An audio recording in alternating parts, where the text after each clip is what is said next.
まだ間に合うぜ。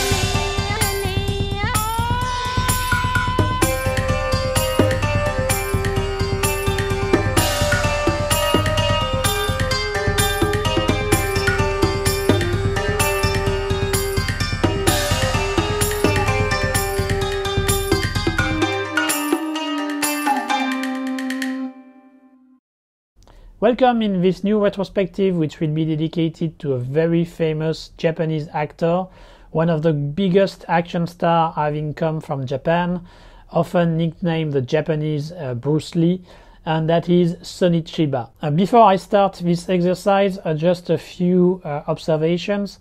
The first one is that as he had a huge career, which takes more than 60 years of Japanese filmmaking, I will divide this retrospective in 3 videos. And the first one, the one we are having here, will certainly be the longest one. Unfortunately, I haven't been able to watch all the movie which Sonny Chiba did.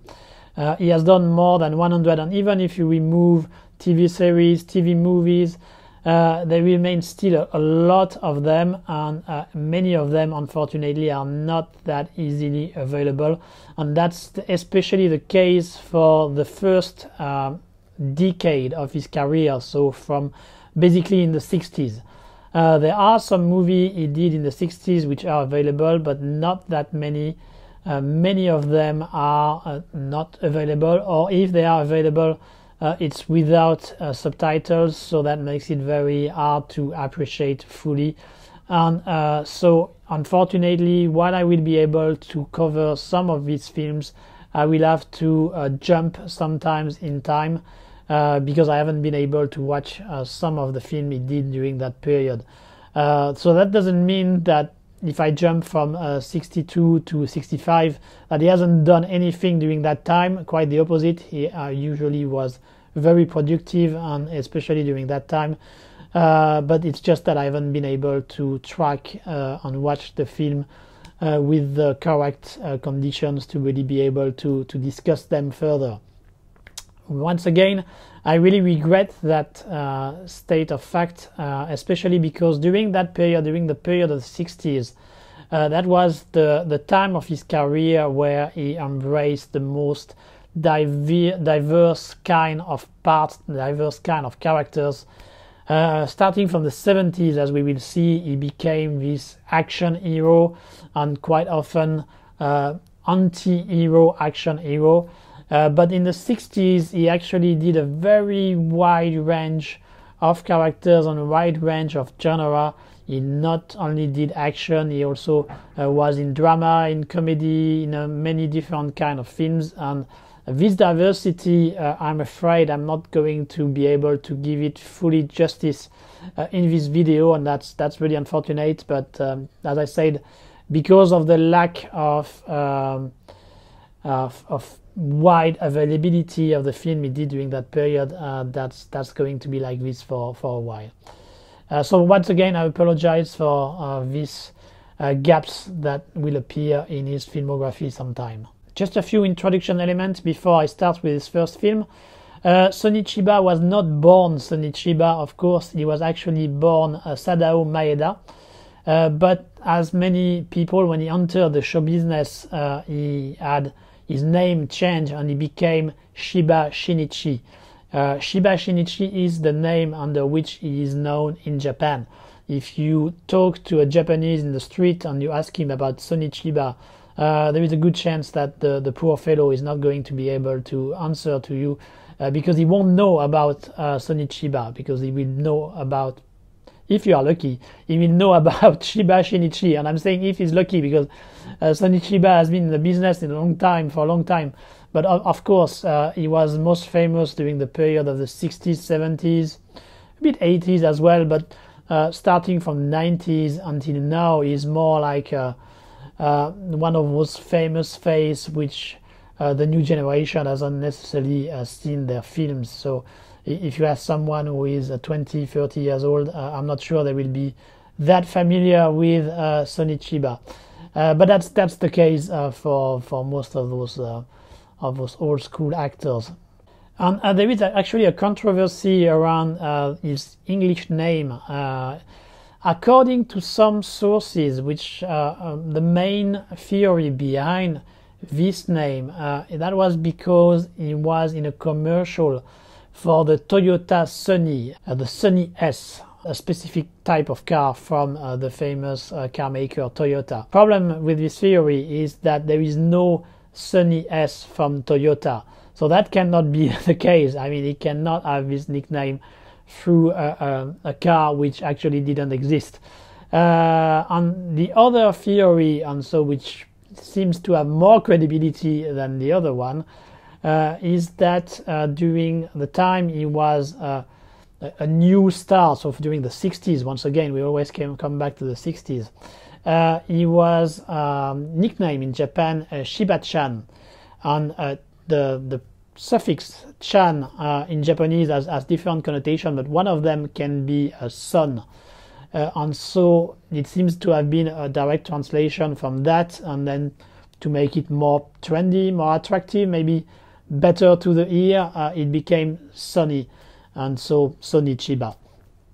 Actually, Sonny Chiba himself has never talked, as far as I know, at least in the different interviews I've seen from him, he has never said clearly how he got the name Sonny Chiba. So for now, we will have to rely on this theory. Sonny Chiba actually originally didn't want to be an actor. He was an athlete. He was a sport guy, mainly in gymnastics, and he was working very hard in order to be into the Olympics. Unfortunately for him, he got wounded during one of his training, and so he had to give up his Olympic dream, and instead he moved into the show business to become an actor and entered Toei, with which he worked for most of the 21st years of his career. As we will see here, most of the films we are going to discuss in this video are Toei production, if not all of them. So let's go into this exercise of the retrospective of Sonny Chiba, and we will start in 1961 with a movie titled Drifting Detective Tragedy in the Red Valley, directed by Kinji Fukasaku. So that was one of the very first films for Sonny Chiba as a lead part, and that was also one of the very first films directed by Kinji Fukasaku. Kinji Fukasaku, nowadays it's one of the biggest name in Japanese cinema when it comes to genre films, when it comes to commercial films. And for good reasons. He was a great director, and Sonny Chiba and him forged a very strong relationship, and as you will see when it comes to his career, they often work together. And so this one is one of the very first films they did together. It's a very short film, just barely over 1 hour, and it's because they were produced in some kind of double or triple features sometimes, and so they were shown with some other films together. And in Tragedy in the Red Valley, we have a lady who investigates on the death of her father. Her father was some kind of influential businessman who died in a plane crash, supposedly in an accident or suicide accident, supposedly in an accident. But she's convinced that was not the case, and so she's going to investigate about that. And she was right to do so, because of course there is something nefarious behind this death, and she will be assisted in her investigation by a very young Sonny Chiba, with some kind of insurance investigator to make sure that the insurance is not going to be used to be claimed for the wrong reasons. And so they are going to investigate on the death of this businessman. It's actually a pretty good film. generic in some ways. I mean, there is not much of the personal touch of Fukasaku there yet, of course, but still it's well handled, as it is only 1 hour long. There is no fat there. Everything moves very quickly and very smoothly. The film also benefits from the fact that it has been shot for the most part in Hokkaido, so you have some very nice snowy landscapes. And Fukasaku also injects in the film a bit of Western atmosphere. You have some scenes where Sonny Chiba is in some kind of saloon and he's going to fight some guys there, and it's really reminiscent of the iconic Western saloon scenes. And it really helps make the film have a bit of its own personality there. In the same time, you have Sonny Chiba being extremely young, extremely baby-faced, which can be quite funny when you are more familiar with his mature face, to see him so young. And he's playing this kind of typical heroes from the 60s, being full of this youthful energy, being very ready to be on the move, ready to be in action. That was the kind which was very popular. He's doing a good job at that. He's quite convincing, he's quite relatable at the same time, and you really root for him, and you really are carried by this energy that he's showing during the whole film. So for a first collaboration between the two men, this drifting detective is a good viewing, is a good watch. A nice little movie to start this retrospective, which you should watch if you have the opportunity. So Sonny Chiba did several of these drifting detective series, and the same year he also appeared in another series directed by Kinji Fukasaku, which is called The Man with the Funky Hat, in which he is the son of a private investigator, and he finds himself involved in some investigation of his own with his friend. And unfortunately, the first film of the series I haven't seen, but I've seen, I think, what is the second, which is called the 20 Million Yen Arm, and which is about the disappearance of a young baseball player which has a lot of potential. And so this player, before joining the big league, disappears, and so Sonny Chiba is going to investigate about this disappearance.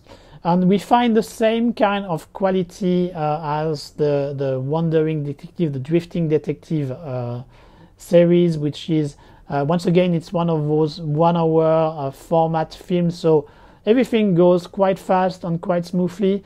Having said that, while it's still quite entertaining, the movie is a bit more generic compared to Tragedy in the Red Valley, maybe because of its setting. Everything happens in Tokyo, so in a big city, and that makes it a bit less appealing, I would say, compared to Tragedy in the Red Valley.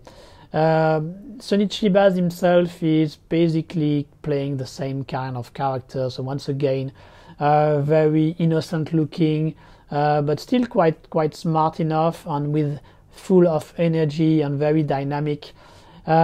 He's good at it. I would say compared to Tragedy in the Red Valley, maybe he's a bit slightly overdoing it a bit more, this youthful dynamic aspect. Sometimes it seems a bit too much, but I'm not sure that's completely his fault. That was in line with the way this kind of character, this kind of heroes were portrayed in Japanese cinema of the early 60s. So in this environment, he was completely in line, but maybe watching at it nowadays, that may look a bit more dated. Still, it's fairly entertaining, quite fairly recommended, I would say, if you are into Fukasaku and Sonny Chiba, obviously, but still, I would say it's one of his lesser efforts from this early stage of his career, as far as I can say from what I've seen. We stay in 1961 with a science fiction film called Invasion of the Neptune Men, which was directed by Koji Ota. So the title says it all. We have some people, some aliens from Neptune who wants to invade Earth. And fortunately for us, they are going to be stopped by a superhero character called Iron Sharp. And this Iron Sharp obviously is played by Sonny Chiba, playing here, as it is most of the case for the superhero, a double identity, is some kind of professor or teacher for some kids, but when there is a danger for Earth, he takes the shape and the form of Iron Sharp, and then he starts kicking the butt of those aliens. Invasion of the Neptune Men is fairly generic. It's not a bad Japanese science fiction movie. I would say it's quite okay, but it already feels a bit dated, because it's all you can expect from this series of film with kitschy costumes for the aliens, no clear motivation for them except taking over the planet. The hero is very clean cut. So we have all the cliche we can expect from a science fiction film from the 60s, and that makes the films a bit dated in my opinion. Having said that, if you are in the mood for some 60s style science fiction, this Invasion of the Neptune Men is not bad at all. There are a lot of things happening in the film. You are never bored, and so you are never going to be surprised either, but at least you are never bored by what happens.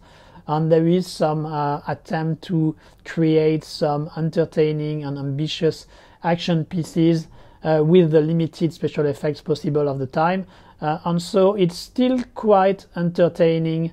Despite that, it's better if you can watch it in its Japanese version, because the English version has been partially cut, and the dubbing, as it is often the case with English version, I'm sorry to say that if you are used to English dubbing, but most of the time the English dubbings are atrocious, and this one is far from the worst, but it doesn't really help to make the film better in my opinion.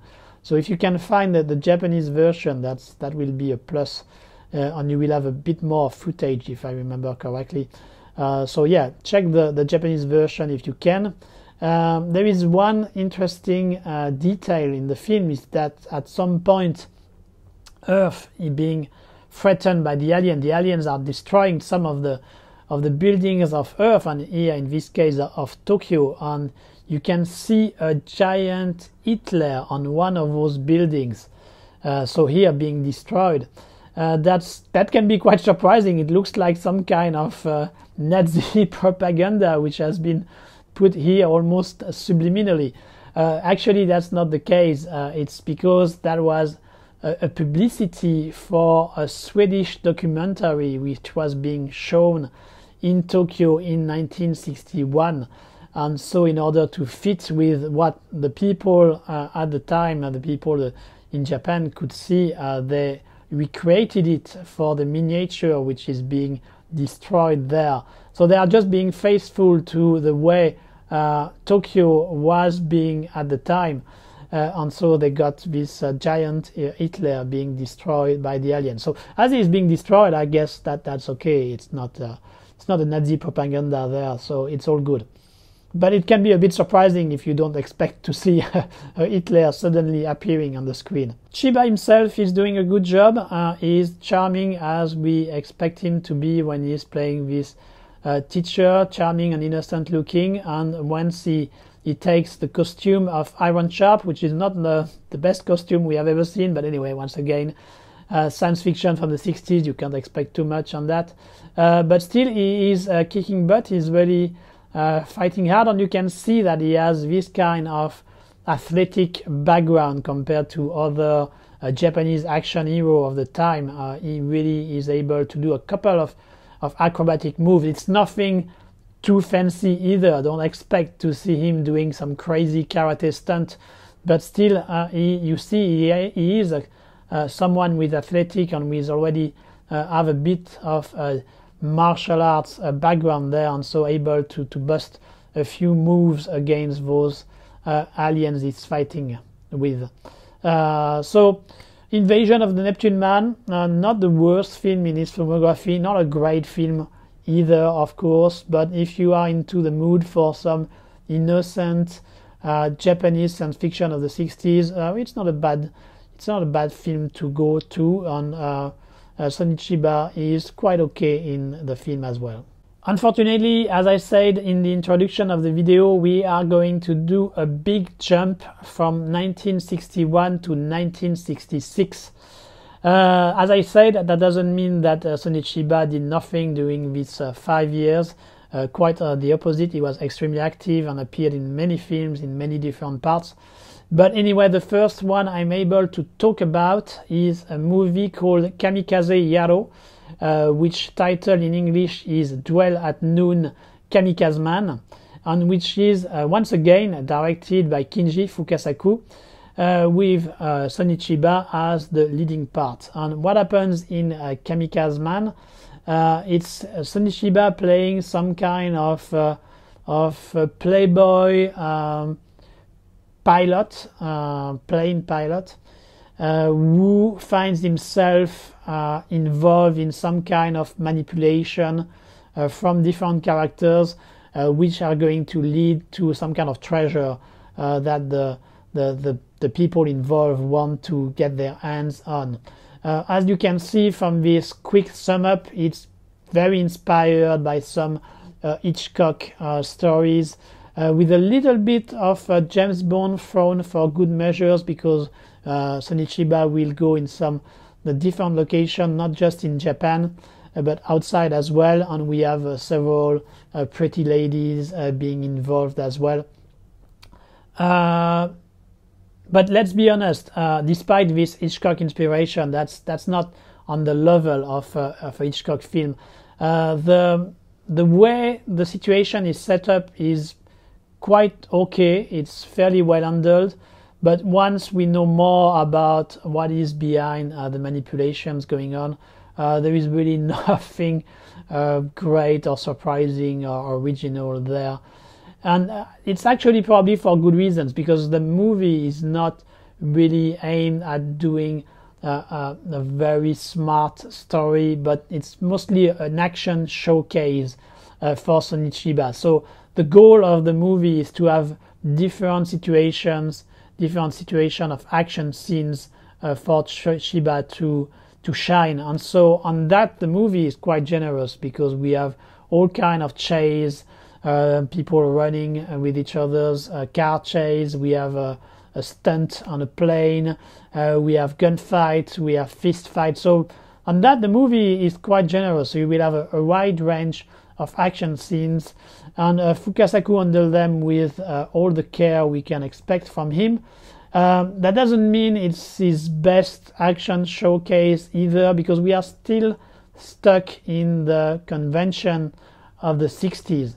And doesn't mean it's badly done. It's well handled, it's fine, but it's not the best it could be. And for that, I'm going to take the example of the stunt on the plane. Sonny Chiba finds himself hanging on the plane and trying to get into the plane, which is the kind of situation which should be an impressive stunt.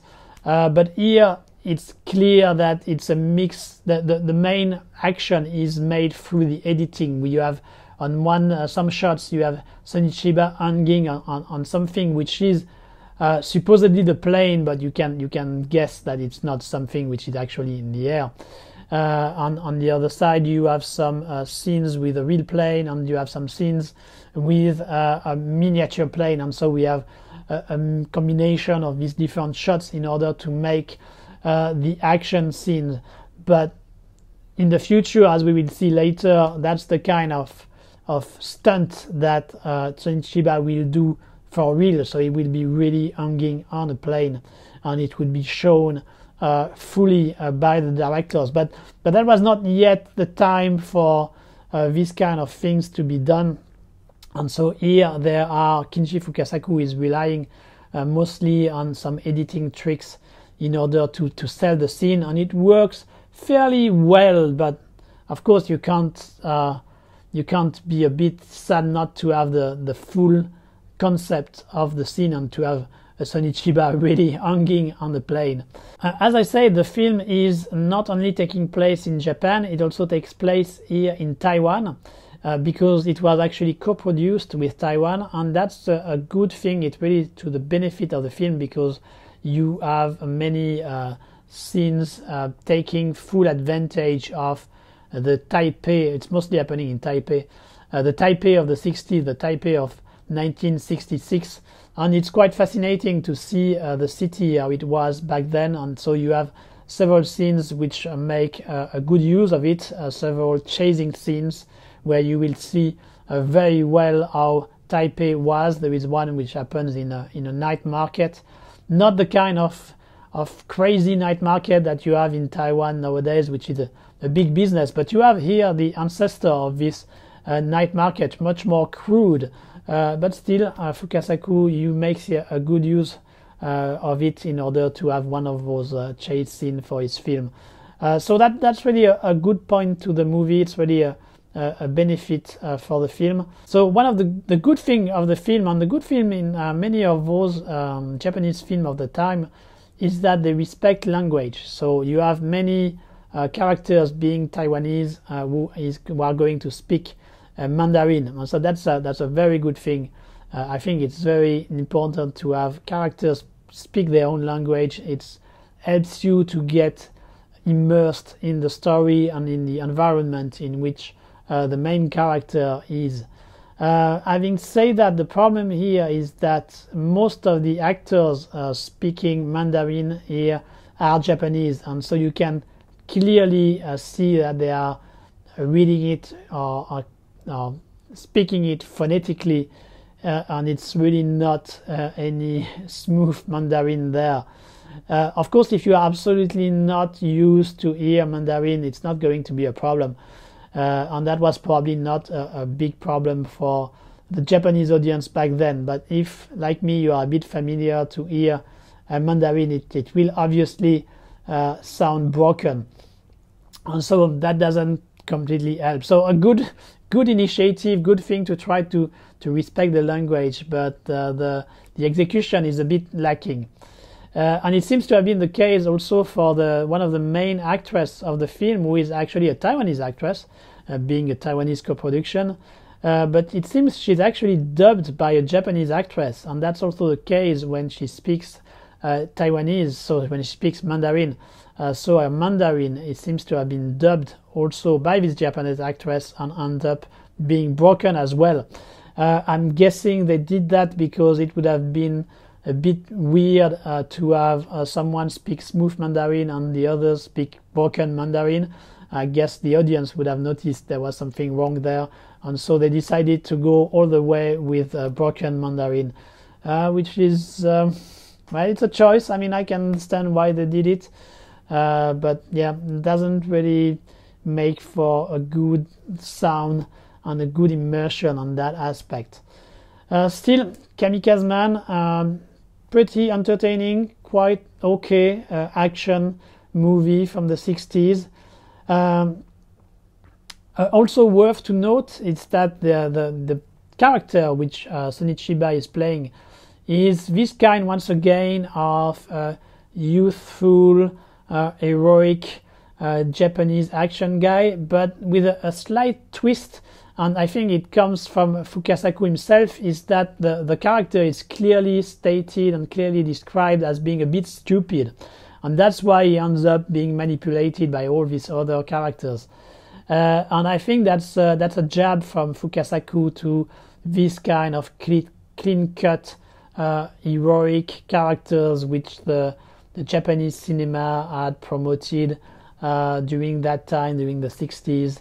And so I think it's a way for him to make fun of that. Maybe I'm over-interpreting there, maybe I'm over-analyzing, but I do think that there is a bit of Fukasaku message there. In any case, it's an entertaining action film from the 60s, so you should check it out if you have an interest for Sonny Chiba and Fukasaku. Don't expect a great film by any means, but it will still be entertaining and okay to watch. In 1966, Sonny Chiba was also in 2 science fiction films, and the first one I'm going to talk about is Terror Beneath the Sea. It's an interesting film to notice because that's the first time that Sonny Chiba appears in an American production. In this case, it's not a fully American production, it's a co-production between the US and Japan, and Sonny Chiba is the only Japanese actor appearing in the film. The film was shot in Japan with a Japanese crew. It was actually directed by Hajime Sato, but all the actors except for Chiba are actors from the US. And so once again, it's a bit the same conclusion than for Invasion of the Neptune Men, in that we get a very cliche, usual kind of a science fiction film from the 60s. In this case, it's less about invasion from an extraterrestrial species, but more like the crazy scientist doing some kind of experiments with the human race, and who has some people transform here in some kind of half fish, half man creature. And so Sonny Chiba and his good-looking blonde girl will have to face those and try to stop the crazy scientist from taking over the world. So it's a movie which is done correctly. I mean, everything works okay, the story makes enough sense, the performances are okay, if not great. I would say that Sonny Chiba is probably the actor who is making his mark the most compared to the other members of the cast, but there is nothing that impressive there. It's fairly generic, not badly done, entertaining enough, but certainly you are not going to remember much after having watched the film. So still a small recommendation for the Chiba lovers, but if you really want to keep to the top of the crop, to the top of his filmography, Terror Beneath the Sea is not really a must-see at all. The second science fiction film he was in is not a co-production, it's quite the opposite. It's a very Japanese production, and it's called Golden Bat. And this Golden Bat is a character which was created in Japan quite a few decades before, and which was featured in different medium of the Japanese pop culture, including some kind of street theater that they had at the beginning of the centuries. And so that was a comeback for the character on the big screen. But on Golden Bat, who is someone who has basically a golden skull, and is also having a cane and a cape, very extravagant look, is actually a positive character. That has to be said, because that's really not obvious when you look at him. He looks more like a bad guy, but he's actually a positive character, some kind of hero who is going to help humans in their fights against different kind of monsters. But Sonny Chiba is not playing Golden Bat himself. He is playing the leader of a team of scientists who are going to help Golden Bat to reappear, and who are committed to fight against all kind of extraterrestrial invasion, as there were so many in the 60s. As the main character is Golden Bat, Sonny Chiba, despite being one of the leading part, is a bit subdued, is a bit less often on the screen, and when that's the case, he's playing more this kind of authority figure. So he has a bit of a beard in order to, I guess, to make him look a bit older, and to make him look a bit more credible in this kind of authority figure character. And when he's fighting, he's less about using his athleticism and more about using ray guns or this kind of weapons. It's a bit in the same mold than the other science fiction films we have talked about, so like Invasion of the Neptune Men or Terror Beneath the Sea. It's nothing bad, it's okay, it's entertaining, it's entertaining enough, but still fairly generic, with nothing that original or that creative to make you feel like you are watching something really great. Here the main interest is Golden Bat himself because of his weird appearance, but that's really the main originality, the main interest of the film, and everything else, while done correctly, is not outstanding in any way. So same kind of very minor recommendation in my book on this film. We stick to 1966 with a movie called Game of Chance, which would happen to, which will become a series of 3 films, 2 made in 66 and 1 in 67.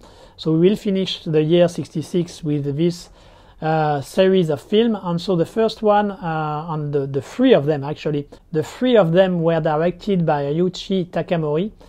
And these films are extremely interesting for many reasons. In the first one, Sonny Chiba is playing a gambler. So it belongs to what we call the Ninkyo genre. What is the Ninkyo genre? So it's a subgenre of the Yakuza films, which was very popular during the mid-60s, the second half of the 60s, in which you have a very chivalrous characters who are often loners and who find themselves involved in some feuds between 2 kinds of Yakuza. You would have the positive Yakuza, which stick to the old values, and which you would have the more modern ones who are bullying usually the good Yakuza. This kind of movie always lead to the main character taking his weapon, usually a katana, and going at the end give justice by killing all the bad Yakuza. And so this main character always abide very strongly to the code of Yakuza in its most idealist way. And so in Game of Chance, Sonny Chiba is playing this kind of character, and the first Game of Chance has this kind of Ninkyo Eiga trope, this kind of Ninkyo Eiga characteristics narrative. But the movie is, in my opinion, much better than your average Ninkyo Eiga for two main aspects. First, the character of Sonny Chiba is not that chivalrous. He has some chivalrous aspect in him, but he's also shown a bit as a loser, as someone who has failing in his life and with a bit more torture about his life. He's not that heroic. He has a heroic side in him, but he has also a more realistic approach, in my opinion, about him, and that makes his character much more interesting than your average perfect Ninkyo Eiga hero. And the second aspect, which is the most important and which makes Game of Chance a pretty good film in my opinion, is that he has a son. He has a son with him, his son, and he has to take care of him, and that's really where the heart of the film relies. That's really where the heart of the film is. That's between the relationship between this father and the son. It's very touching. That's really some very nice relationship there, because you have Sonny Chiba really wanting his son to be raised correctly, and so it goes against his activity as a gambler, as working for Yakuza, and that creates an interesting tragedy, an interesting dramatic dynamic there, and so that makes for Game of Chance being much more interesting and have much more heart, in my opinion, than your average Ninkyo film. And that's especially the case because the young boy in the film, the young boy being the son of Sonny Chiba, is played by Hiroyuki Sanada. Now you are probably familiar with Hiroyuki Sanada because he is one of those Japanese actors which Hollywood is always using because he has a good command of English, because he has charisma, he's a good actor, he's famous in Japan, and he speaks, as I said, good English. So that's usually him or Ken Watanabe who are used by Hollywood. But during the end of the 70s until the early 80s, Hiroyuki Sanada was a protege of Sonny Chiba. He was his disciple, and he became an action star and a star in his own right through the mentorship of Sonny Chiba. And so to see here these two people together on the screen for the first time makes it really interesting. So it gives some kind of meta context, because this relationship between a boy and his father in the film, in the story, is also the relationship between a master and his disciple that will happen in real life. And so it gives another layer of interest to Game of Chance. So as you can see, I'm pretty enthusiastic about Game of Chance. I think that's really one of the first really very good film in Sonny Chiba's filmography. Once again, with the reservation that I haven't seen most of the film he has done between 61 and 66. So maybe, and most likely, there are good Chiba films there which I haven't seen yet. But the first one I can say, which is really a very good film in Chiba's filmography, that's the first Game of Chance. So as I said, the movie was quite successful, and two more films were made in the same mold. The second one, Game of Chance 2, being released the same year. That was quite usual in the Japanese film industry back then. When a film was a success, the studio did a series and they were producing them at a very fast speed. So we have the same director, as I said, Richie Takamori, behind the camera.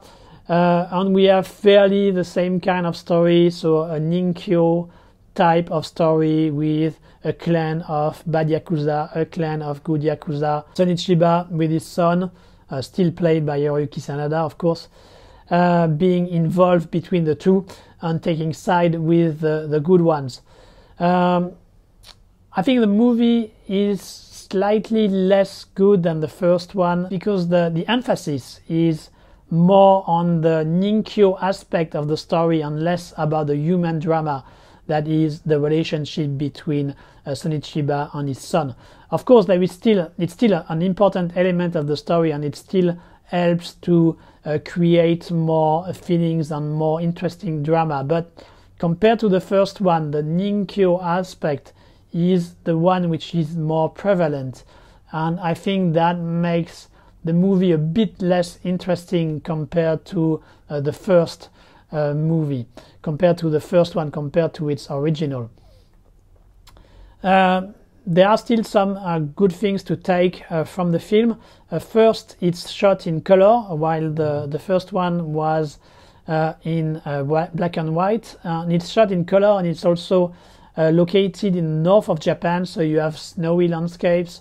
And so snowy landscapes of Japan always bring a bit of a different vibe to films, and so that makes this one stand out a little bit more, even if it doesn't make it better than the first one, as I said.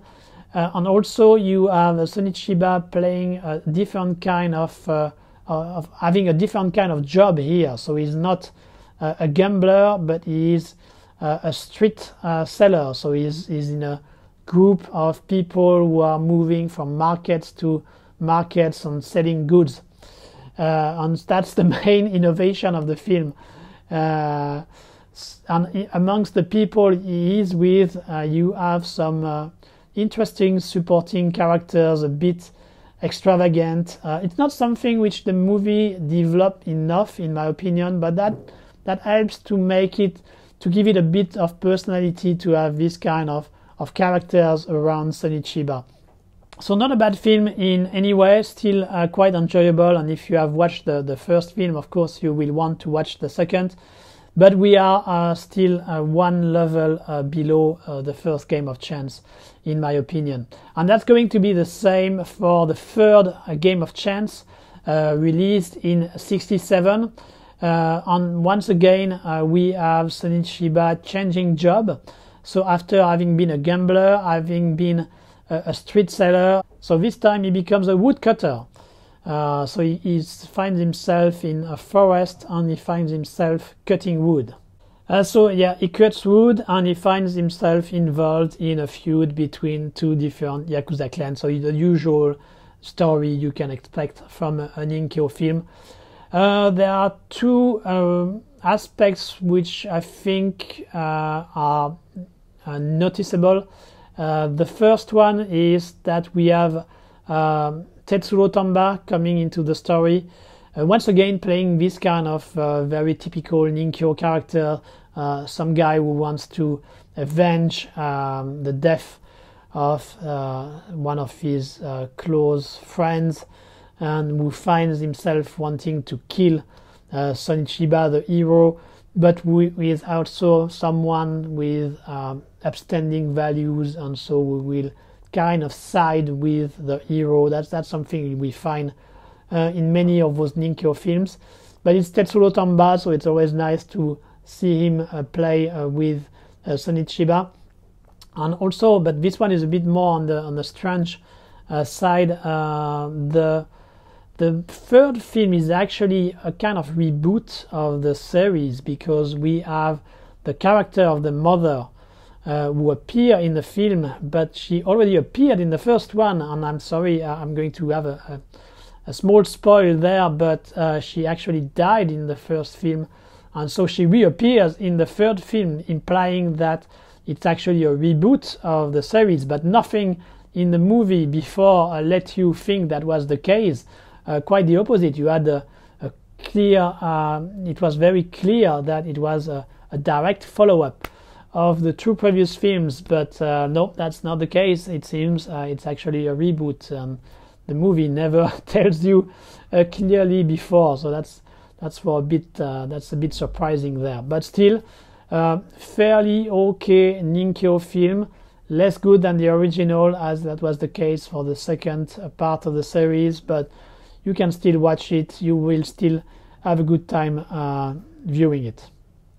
In 1967, still, he was acting in Diary of the Kamikaze, which was directed by Sadao Nakajima. And this movie belongs to a sub-genre which was quite popular in Japan, or at least popular enough to have many films produced around this topic, which is, as the title says, kamikaze.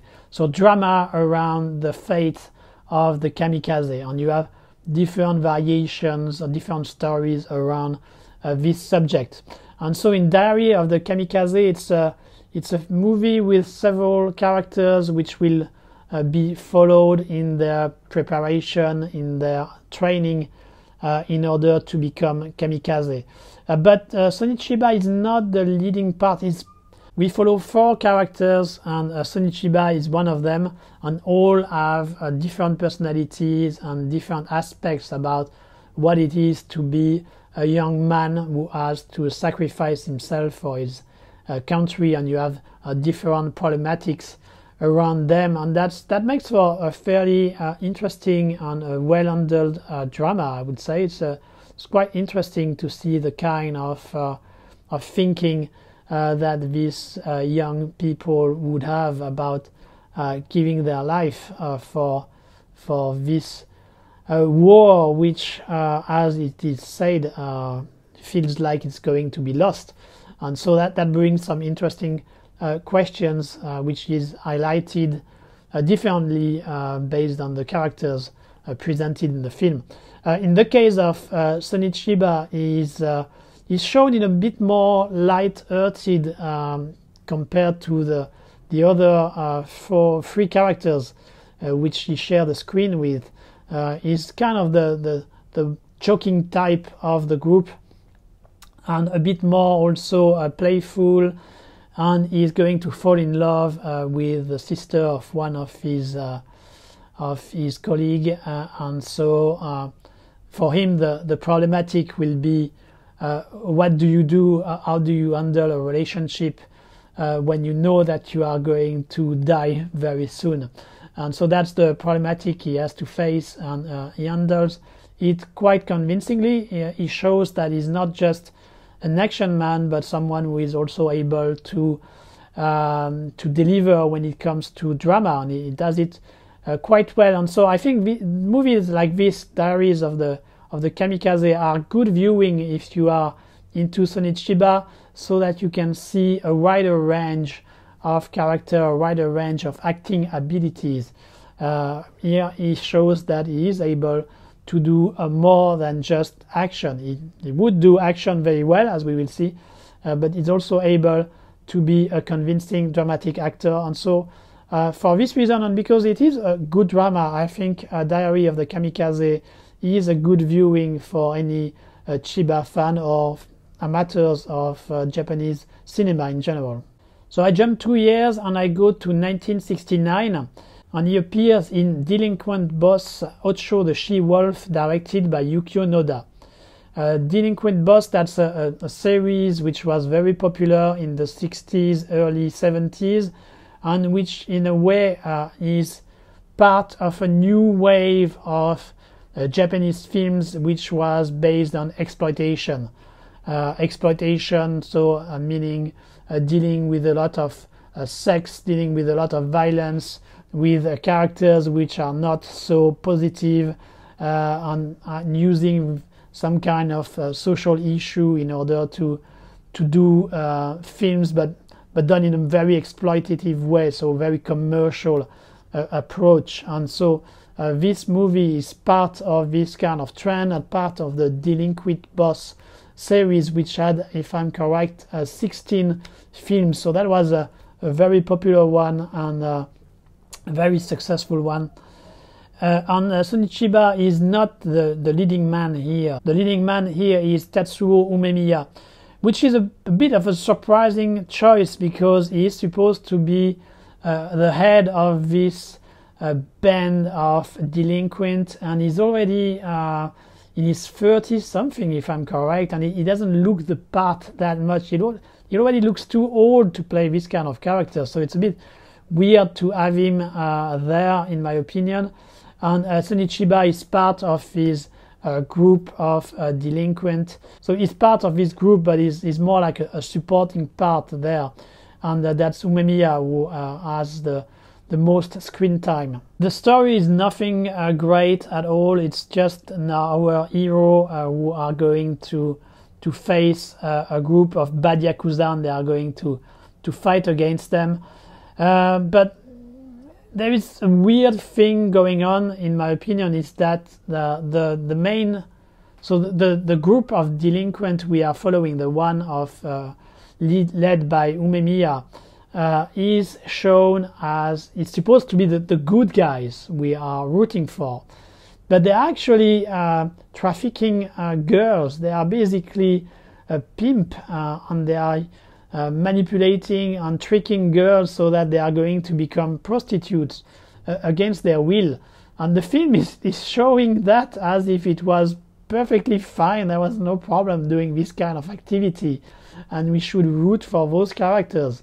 I guess that's exactly the time of the 70s of exploitation and counterculture showing there, but still that's a bit hard to swallow, in my opinion. These characters don't look positive at all, and I'm not really rooting for them. But still the movie plays it this way, and so we have to root for them against this bad guy Yakuza.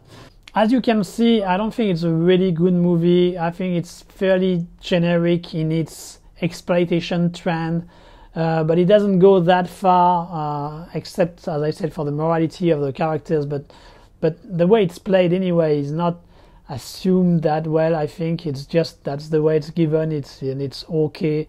It lacks a bit of personality, it doesn't go that far in violence and sex to make it distinguishable, to make it distinct compared to to other films of that trend back then. The final is also a bit cartoonish. You would have, of course, the group of good guys fighting against the bad guys, but you will have some of the cliché of Japanese action cinema when it comes to gunfights, for example. It's obvious that they are not using some real weapons, and because of that you will see the characters using machine guns, doing things like this. I mean, moving them in all kind of direction, which is absolutely not realistic in any way. You will have them also being stuck in some places, and you will have people appearing in some hidden window, this kind of thing, and all this makes it for a very cartoonish looking final, which is hard to take seriously. You just have to add a bit of the cartoonish noise effect, and I think that's it. You have a parody there, but it's not meant to be like that. It's supposed to be fairly serious, and it's hard to take seriously. So as you can see, I'm not that convinced with Occho the She-Wolf. Chiba's part is fine. He's more the upstanding character of the lot, and so that makes him a bit more interesting than the others, and he's quite good when it comes to the action. But as the movie is not based on him and he's just there, as I said, mostly supporting, that's a bit frustrating. So for the one who are really fond of Chiba, of course you should check it, but otherwise not really one of his best accomplishments in any way.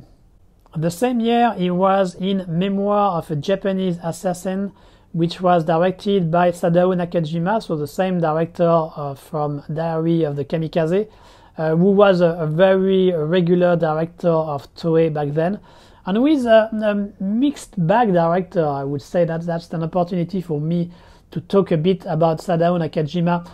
So Sadao Nakajima did a lot of films during this period of the 60s, 70s until the mid-end of the 80s. And he was one of those yes man director in a way, meaning he was always following the formula and the trend which had been set by other directors. So when realistic Yakuza films became popular in the mid-70s, he did several of his own. When there was this trend of kamikaze film, which I explained to you earlier, so he did several of those. And so he would always do films in a genre which was popular back then. So in a way, in this aspect, he was nothing really original or nothing really that groundbreaking, but at the same time he was always doing a good job in this genre he was assigned to work in. So it's one of those director a bit like Joe Chung or Raymond Lee when it comes to Hong Kong cinema. Those kind of directors were never as good as a John Woo or as a Choi Ark.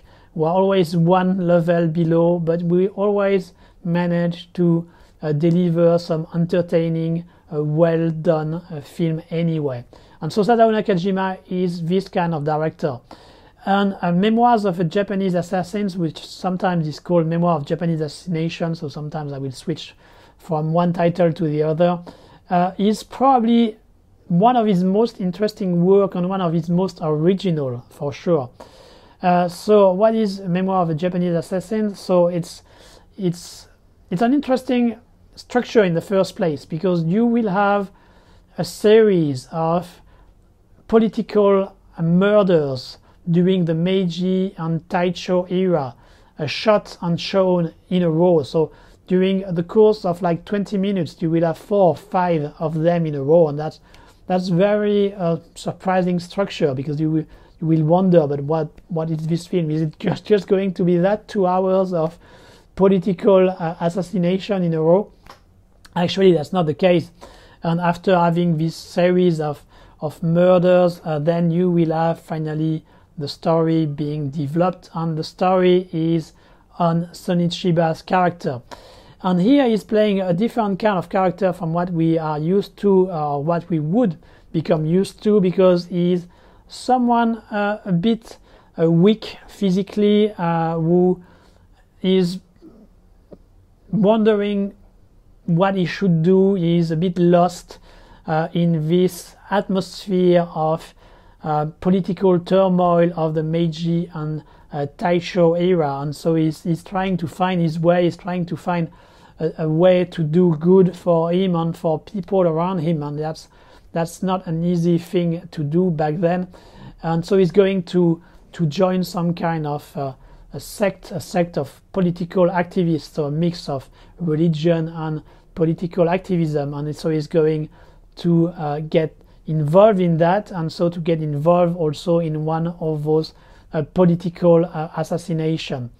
And so we have an interesting drama around the character here, and I think it's pretty smart subject and pretty smart way to handle the subject from Nakajima, in that he is addressing, it's not said directly, but I'm pretty sure that was what he was trying to do, which is to have a parallel between the political turmoil that Japan was experiencing at the end of the 60s, early 70s, when you have a lot of student protests, you have a lot of workers going on strike. You had also the Sekigun, the Japanese Red Army, which was starting to operate. So it was a time of political turmoil for Japan.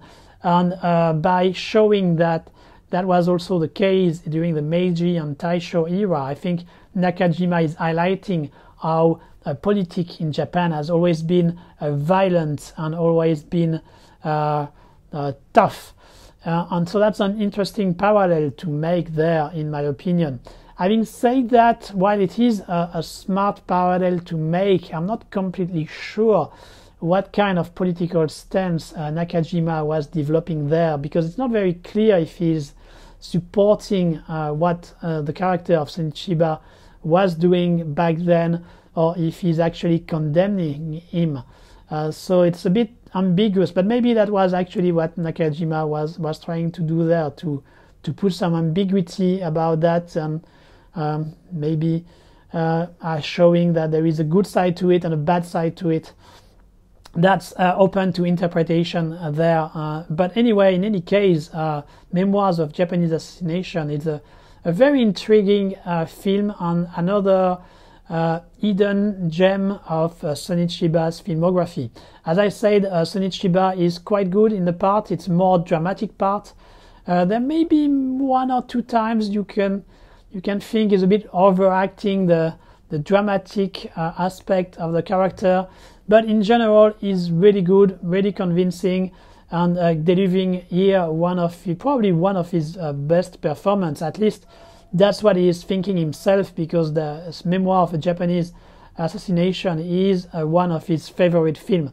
So it's certainly a must-see for any Sonny Chiba fan. We enter a new decade for Sonny Chiba, the 70s. The 70s, which will be his decade, I mean the decade during which he's going to become the big action star of Japan. But we start this decade with a film which is more emblematic of the previous decade he worked in, with The Last Kamikaze. And once again, that's a movie about the kamikaze, the suicide pilot which were sent by the Imperial Army, the Imperial Navy, against the Americans at the end of the Pacific War. And this one is directed by Junya Sato. And let's be clear from the start, Sonny Chiba here just does a very small cameo. He's a pilot of a squad of kamikaze, and he's not clearly shown that it's him. I mean, you can recognize him by his body type and by his voice, but you really have to be aware and to be careful when watching the movie to recognize him, because he appears like just barely 1 minute, I guess. He probably was shooting something else not far, and was asked to appear as a cameo like this. So there is nothing specific to say about his part in The Last Kamikaze. Having said that, we can talk a little bit about the film, which was directed by Junya Sato. The movie revolved around the case of a young recruit, a young kamikaze, who each time he has to do his last mission, I mean it's the mission where he's supposed to kill himself by ramming into one of the American ship.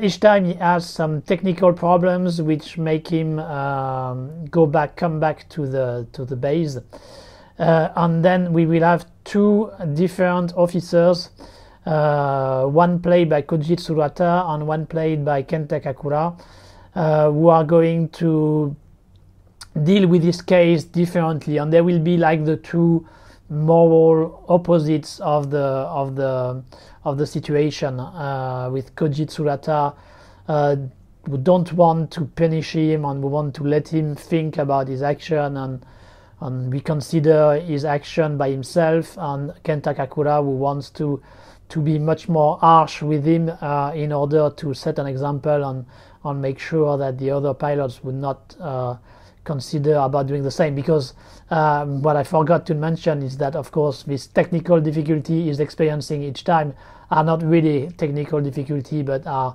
based on his fear of killing himself, basically. The movie is a pretty good drama, especially thanks to the presence of such actors as Tsurata and Takakura. But it is a bit ambiguous about what it's trying to tell. I'm going to spoil a bit the film, I'm sorry, so if you want to keep some suspense, just skip for 1 minute.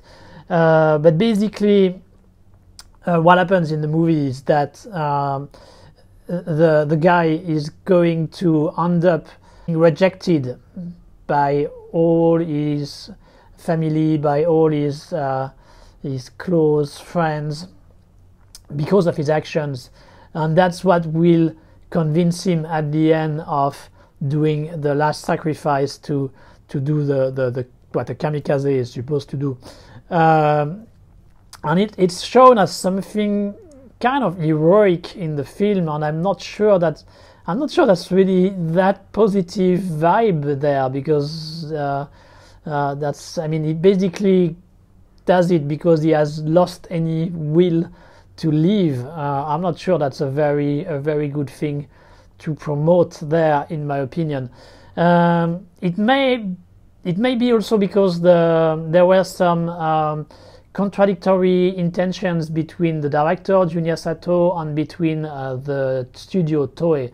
Toei being quite conservative about the subject, and Junya Sato wanting to do something much more critical of the army, of the Japanese army of the time, but he could not really fulfill it. You still have glimpses of it at the very end of the film, but it's still kind of discreet compared to what Junya Sato really wanted to do. So there is this kind of contradictory element in the film, which are a bit problematic in my opinion. But having said that, it remains a pretty solid drama thanks to the performance, and because once again the movie has the right questions. I mean, what it is to be a kamikaze, what it is to give its life, like a bit like in Diary of the Kamikaze. It finds another angle to tell about this story of the kamikaze pilot, and that's still interesting to watch, even if the final message delivered by the film, in my opinion, is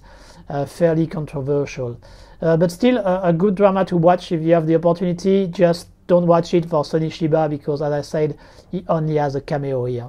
And so, as I said, during the 70s, Sonny Chiba is going to become the major action star of Japan. And as we saw before, there had already been some attempts in this direction by Toei, which were not completely successful. But with the 70s and with the film we are going to talk about, that's the time where finally he becomes this action star.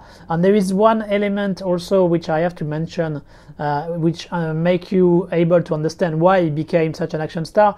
It's also because at the end of the 60s, from 67 to 1970, he played in a TV series named Key Hunter, which was a bit action-oriented TV series, and it was very successful, and that was the springboard for him to become this action star, as we will see from the subsequent film we are going to talk about. And so when it comes to film, one of the first to really establish him for good in the mind of the Japanese audience as an action star was Yakuza Deka, directed by Yukio Noda. And Yakuza Deka is a story of an undercover cop. Sonny Chiba played the undercover cop, and is going to manipulate those different Yakuza family in order to end some kind of traffic going on, and is going to befriend with one of the Yakuza member, and that's basically the storyline of the film. Yakuza Deka is not an introspective film about what it is to be an undercover cop, the difficulty to remain from the right side of the law, these kind of things. That's clearly not the intention of Yukio Noda here. Yakuza Deka is first and foremost an action comedy film. But it's a very well made one, very 70s. You can already see that the evolution of Japanese cinema, it's no more the kind of serious drama that you had in the 60s. It becomes much more exploitationist in a way, and much more directed to entertainment. And we also have a much more experimental kind of direction with a camera which is always on the move, with weird framings, these kind of things, which would become the norm for the Japanese cinema of the 70s. The film is very dynamic. There is always something happening, always action scene, always something new in the story being brought, so you never get bored. It's not very long, like 90 minutes, so it really gets to the point. Not much fat there, so you are always entertained, always have something to watch, and you also have Sonny Chiba, who is extremely charismatic. He's really made for this kind of parts, so his charisma is all over the screen, and you can understand that this is the kind of film which finally launched him as a superstar in Japan.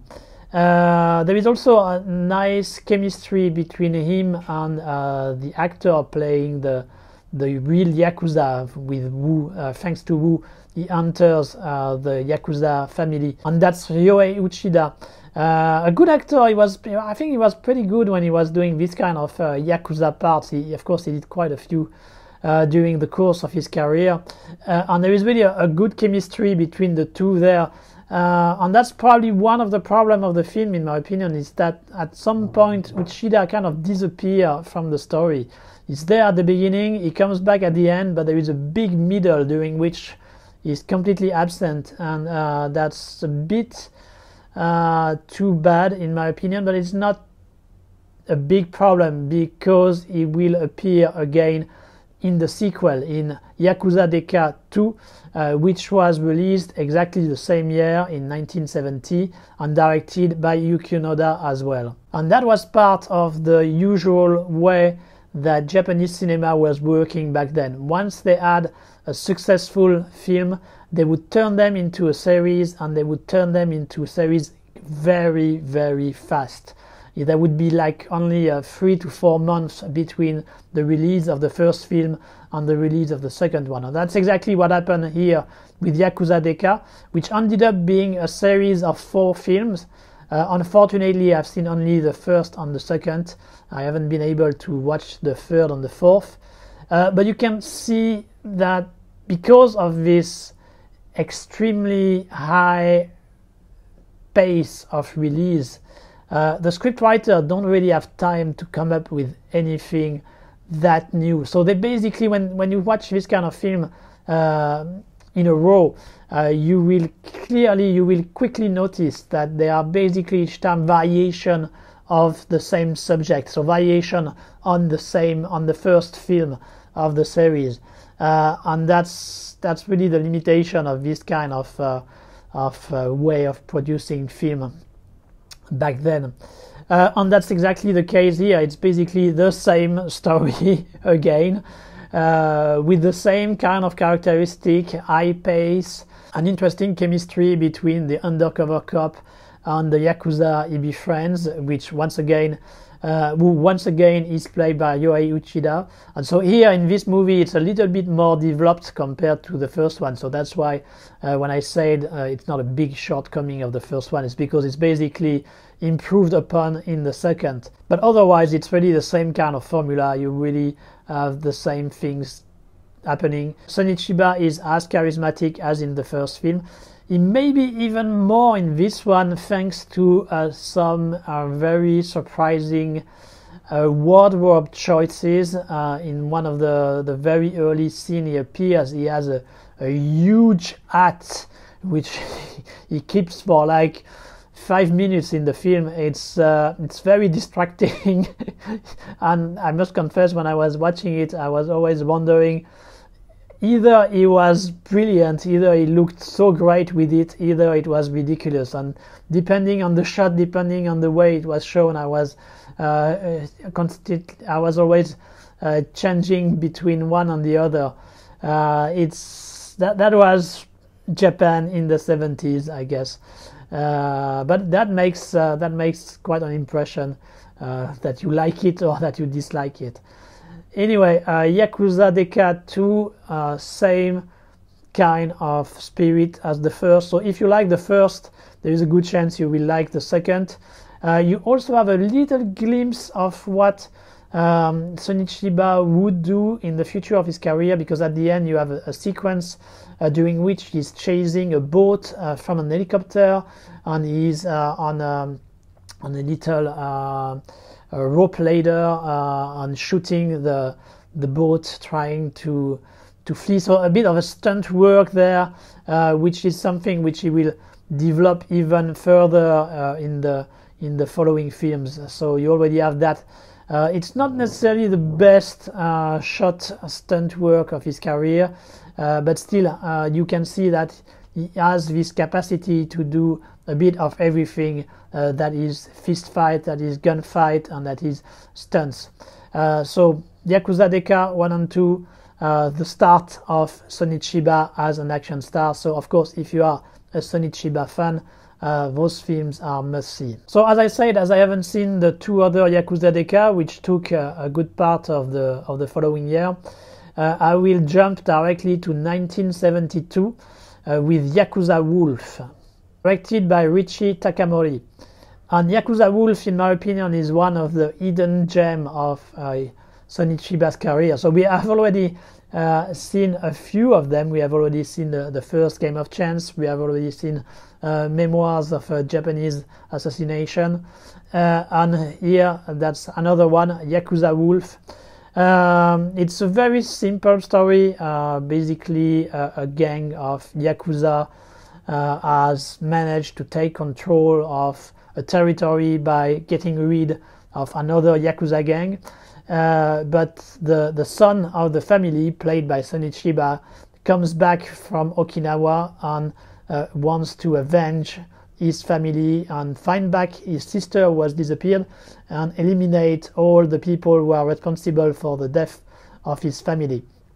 So fairly classic revenge tale, but the difference lies in the style of the film. The film is extremely dark and has a lot of influence from spaghetti western, and especially from Django. Riichi Takamori does an incredible job when it comes to the framing, to the iconization of Sonny Chiba in the film. Each time he appears, he's really very striking. You really have a strong impression of him, and he's always trying to find some angles, some framings to make it even more powerful. And this movie is also very interesting because, as I said, while Yakuza Deka were the films which established Sonny Chiba as an action star, Yakuza Wolf is the film where he can develop another side of what will become his trademark, and that is playing an anti-hero. The character he's playing is not a nice guy. He's someone who is very dark, who has almost no remorse, who is all aiming on fulfilling his vengeance. That's all he cares about, and while he will have some other possibilities to develop his life, he will refuse them, and he will stick to his original plan, and that is to kill, and to kill again. And that makes it very striking, and is really good at this kind of characters, and that will become, as we will see, one of his trademark. The movie, in my opinion, lose a little bit of steam in its last third, but still you have a lot of crazy idea, a lot of things going on, so that you won't be bored. There is also a little bit of Teruo Ishii influence at some point when Sonny Chiba enters into some kind of erotic bar, let's put it this way, and there is a bit of this kind of torture movie which were kind of trendy back then. So yeah, Yakuza Wolf, a must see, something you really need to track it down if you haven't seen it and you like Sonny Chiba, because it's really an important film in his filmography, and he is really great in it. Still in 1972, he was in Wandering Ginza Butterfly 2 Shikat Gambler, directed by Kazuhiko Yamaguchi.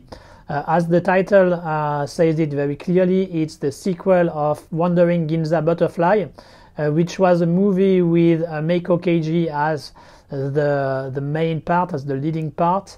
Meiko Keiji, who would become one of the queen of Japanese exploitation thanks to the Sasori series, the Scorpion, My Name is Scorpion series, and as well as the Lady Snowblood series. But back then she was still kind of making her mark in this genre. So this is the sequel of Wandering Ginza Butterfly, which was a movie trying to do a bit of everything. You had a kind of hostess story, you had stuff about the sukeban, you had a bit of gambling, you had a bit of revenge, you had also, of course, some eroticism thrown in. So it was a big mess, to be honest, this Wandering Ginza Butterfly one. The second one is a bit more focused, and there is less about the hostess part, less about the prostitution, even if there is still a little bit of that. And it's more about gambling and revenge there. So it's a bit more focused compared to the first movie, and that's probably for the best. Even if this movie is nothing that great, it's fairly generic when it comes to Japanese exploitation of the time. And once again, Meiko Keiji is the star of the film, and Chiba only has a supporting part. He's playing some kind of pimp who will go into a collision course with a Yakuza gang who wants to control the area, kind of the classic Ninkyo style story. So his part is a bit more, and of course he will become involved with Meiko Keiji. But he doesn't appear very much in the film, and when he does, it's mostly on a comedy side. Is there more for the laugh, and while he does it well, it's a bit disappointing, because there is something in the relationship there is between him and Meiko Keiji, between the two characters they are playing, and with the right development that could have made something quite interesting, because they are in their own style both charismatic and interesting. So potentially there was something there, but the movie doesn't really take it that seriously to make it interesting. And so it's a bit underwhelming when it comes to this meeting of those two stars, Meiko Keiji and Sonny Chiba. Fortunately, at least at the very end, we have the classic Ninkyo style ending with the characters going to the headquarters of the bad guy and killing everybody. And so here we finally have the duo Meiko Keiji, Sonny Chiba going for the kill, and that makes for a pretty nice final scene. Too bad that the film didn't manage to make everything else before that that interesting. So if you are into Japanese exploitation of the 70s, I still think you should watch it, because that's an opportunity to see both Meiko Keiji and Sonny Chiba in a film. For that alone, that is a recommendation, but you need to keep your expectations pretty low, because it's nothing that outstanding, unfortunately. It's entertaining, it does the minimum you can expect, but nothing more. We move to the year 1973, a busy year for Sonny Chiba, and the first film we are going to talk about is a film in which he works again with his favorite director, that is Kinji Fukasaku. The film is Hiroshima Deathmatch, and which is part of the ongoing Battle Without Honor on Humanity series. So the Battle Without Honor on Humanity series is considered as the apex, as the climax of the Yakuza film. So you have to realize that before this series, the Yakuza films which were being produced were part of what we call the Ninkyo Eiga, which are movies which emphasize on the chivalric values of the Yakuza, on the concept of loyalty, on the trying to do good, and you always have the same kind of formula which were used for basically all the films which were produced from the end of the 60s until the beginning of the 70s, with this kind of highly chivalric characters who were often played by either Koji Tsurata or Ken Takakura, and you always had one bad family of Yakuza trying to take over a more chivalric, a more old-fashioned Yakuza gang, and so the positive character, the good Yakuza, would end up try to solve the situation, but it would always end up with him or her, because sometimes you had some ladies going to the place of the bad guys and killing everybody. So that was the Ninkyo style of Yakuza films. They were extremely popular during the end of the 60s, but they were produced in mass quantity, and as I said, with kind of always the same formula, with a very slight variation each time. And even if they were pretty well made, of course at some point the audience started to get tired of them. And at the same time, so in the early 70s, you had Kinji Fukasaku, who wanted to do something different with this Yakuza material, and who initiated a new style of Yakuza film called Jitsurogu, which are supposed to be much more realistic and much more cynical, kind of the contrary of what the Ninkyo film were.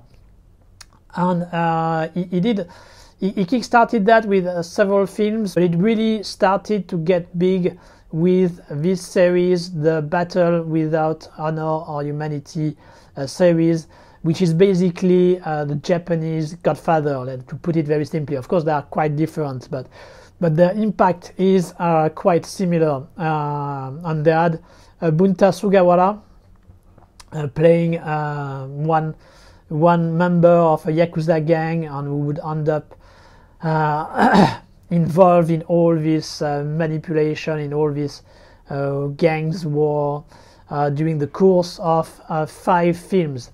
And Hiroshima Deathmatch is the second film. And the second film is a bit of an exception in the series of the Battle Without Honor on Humanity, because it is not that much centered on the character of Bunta Sugawara. He appears a bit in the film, but he's more like a supporting part there, while in all the other episodes he is the main star. Interestingly enough, Sonny Chiba was supposed to play the main kind of positive character. I'm saying positive like this because in the Battles Without Honor Humanity series there are not really any that positive character, but he was supposed to be kind of the good guy of the story. But at the very last minute before they started shooting, they decided with the other actor to switch their parts, and so Sonny Chiba ended up playing the main bad guy, who is the son of a Yakuza leader who has absolutely no respect for the others, who is extremely bad. And so that's another opportunity for Sonny Chiba to show another side of his acting talent, and it's really good in it. I mean, he's extremely hateful. You will love to hate him. He has no mercy. He's hot-tempered. He's extremely violent, and so that's while it is kind of new for him to play this kind of parts. That's kind of a continuation of what he did with Yakuza Wolf. So he is still with this movie developing this anti-hero. In this case, he's not an hero at all, but still he is into the building of this negative character, which will take shape the way we know it with the Street Fighter slightly later. And so it's a joy to watch in Hiroshima Deathmatch. Each time you see him on the screen, he really steals the show because he's unpredictable. He brings a lot of energy to the film each time he appears, and so that makes for a great performance. The film itself is very good as well because you have the usual characteristic you can expect from Kinji Fukasaku Yakuza film, so a lot of betrayals, some extremely energetic action scenes, a lot of cynical ingredients, and that makes for a very fun film to watch. So Hiroshima Deathmatch, of course, you should watch it if you like Sonny Chiba and if you like Japanese cinema in general. And even if Sonny Chiba would not appear in the other film of the series, of the main series, because as we will see, there will be some spin-off later on, you should still watch the other episodes from the Battle Without Honor and Humanity, because they are classics of Japanese 70s cinema. So as I said, at this point, Sonny Chiba was an action star, and he was developing the worst aspect of his screen persona through films like Yakuza Wolf and Hiroshima Deathmatch. But there was still one ingredient missing for him to really become the huge star that we would know later on. And this ingredient was karate, the famous Japanese martial art, and this ingredient was finally found in this year 1973 with Bodyguard Kiba, directed by Tatsushi Takamori. This is an adaptation of a manga by Iki Kajiwara, who was a manga scriptwriter, very interested into martial arts. So he did several things. He did several manga on the subject. He even produced a karate film himself, which was partly shot in Hong Kong, but that's for another story because Sonny Chiba is not in this one. And so in Bodyguard Kiba, we have a karate champion who becomes a bodyguard with the idea of kicking the ass of all the bad guys and all the criminals he would meet during his assignment, in order to show the superiority of his karate. And so here it is. The movie finally brings the karate ingredient into the character of Sonny Chiba. Sonny Chiba is convincing as this Bodyguard Kiba, but the film itself is a bit underwhelming. The story takes time to develop, and even when it finally does, there is really nothing that original or interesting in it. The action scenes, while they finally bring the karate of Chiba, are not extremely well handled. The framing is not that good. The camera is a little bit too shaky. It's a problem we will find quite often in the early karate film of Sonny Chiba, but that's especially the case in this film. So Bodyguard Kiba has all the ingredients. We see the formation of the character which would become the emblematic character of Sonny Chiba, but the movie itself, unfortunately, is kind of underwhelming. So it would still be a recommendation if you are a fan of Sonny Chiba, because it's still an important film in the creation of his screen persona, but the movie itself is not that great, so be aware of that when you will be watching it. Having said that, the film was a success, and so there was a number 2 which was produced very quickly in the way that Japanese cinema was working back then. So the same year, 1973, Bodyguard Kiba 2 was released on the big screen of Japan. There was a change in the director though, and this time that was Richie Takamori, and that's actually a good change because the movie Bodyguard Kiba 2 is a little bit better than the first one. It's still far from being a classic in Sonny Chiba's filmography, but it's certainly much more enjoyable than the first one, and especially because of its opening sequence, which is a long karate duel between Sonny Chiba and one of his antagonists, which is shot during the night while it's raining, and it makes for a very striking composition, and it's better shot than the previous film was doing with the karate fight. And so you have a very nice atmosphere there, and you can see better performances from the actors and a better mise en scène, a better direction when it comes to the making of this, the shooting, when it comes to the shooting of this fight. That's a good thing and that's a bad thing at the same time, because this scene is clearly the best of the film, and during the rest of the film you will never have something as good as that. So the film kind of shot itself in the foot in a way, because it cannot live up to this impressive start. Still, that's entertaining enough. The character of Sonny Chiba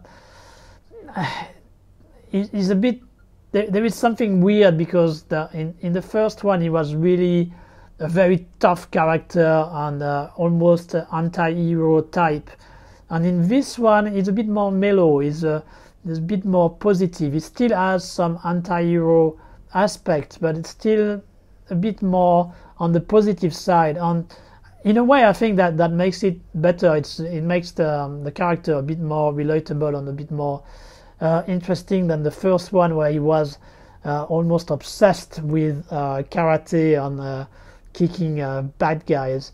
But it makes no sense compared to the previous film, so there is some contradiction. But as we saw already with the Game of Chance series, this kind of series of film from Japan back then didn't really care too much about continuity, so that's another example here. We also have a very young Etsuko Shomi, who would become one of the main disciples of Sonny Chiba on the screen and behind the screen, in the same vein as Hiroyuki Sanada. And she already has some potential there, even if she has a very small part. That makes for an interesting encounter here, because you have the first time that they meet on film, like you had with Hiroyuki Sanada in Game of Chance.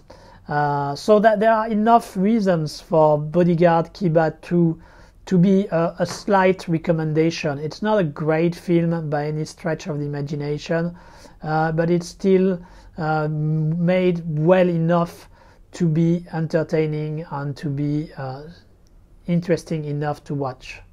So that's it. With this film we really have all the ingredients for Sonny Chiba to become an international action star, being first an action star in the first place, second having developed an anti-hero persona, and third having the karate to make him distinguished compared to the other other action hero of the era.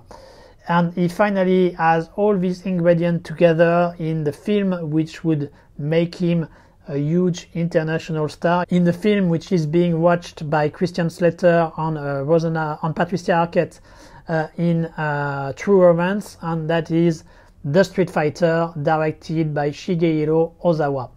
So The Street Fighter is considered as a classic of Sonny Chiba filmography, a classic of Japanese action cinema, for good reasons. It's a very fun film, very entertaining, but I think you also need to take it for what it is, because now, as it is considered a classic and as it has been praised a lot by people like Quentin Tarantino, there may be some wrong expectations when you will watch it.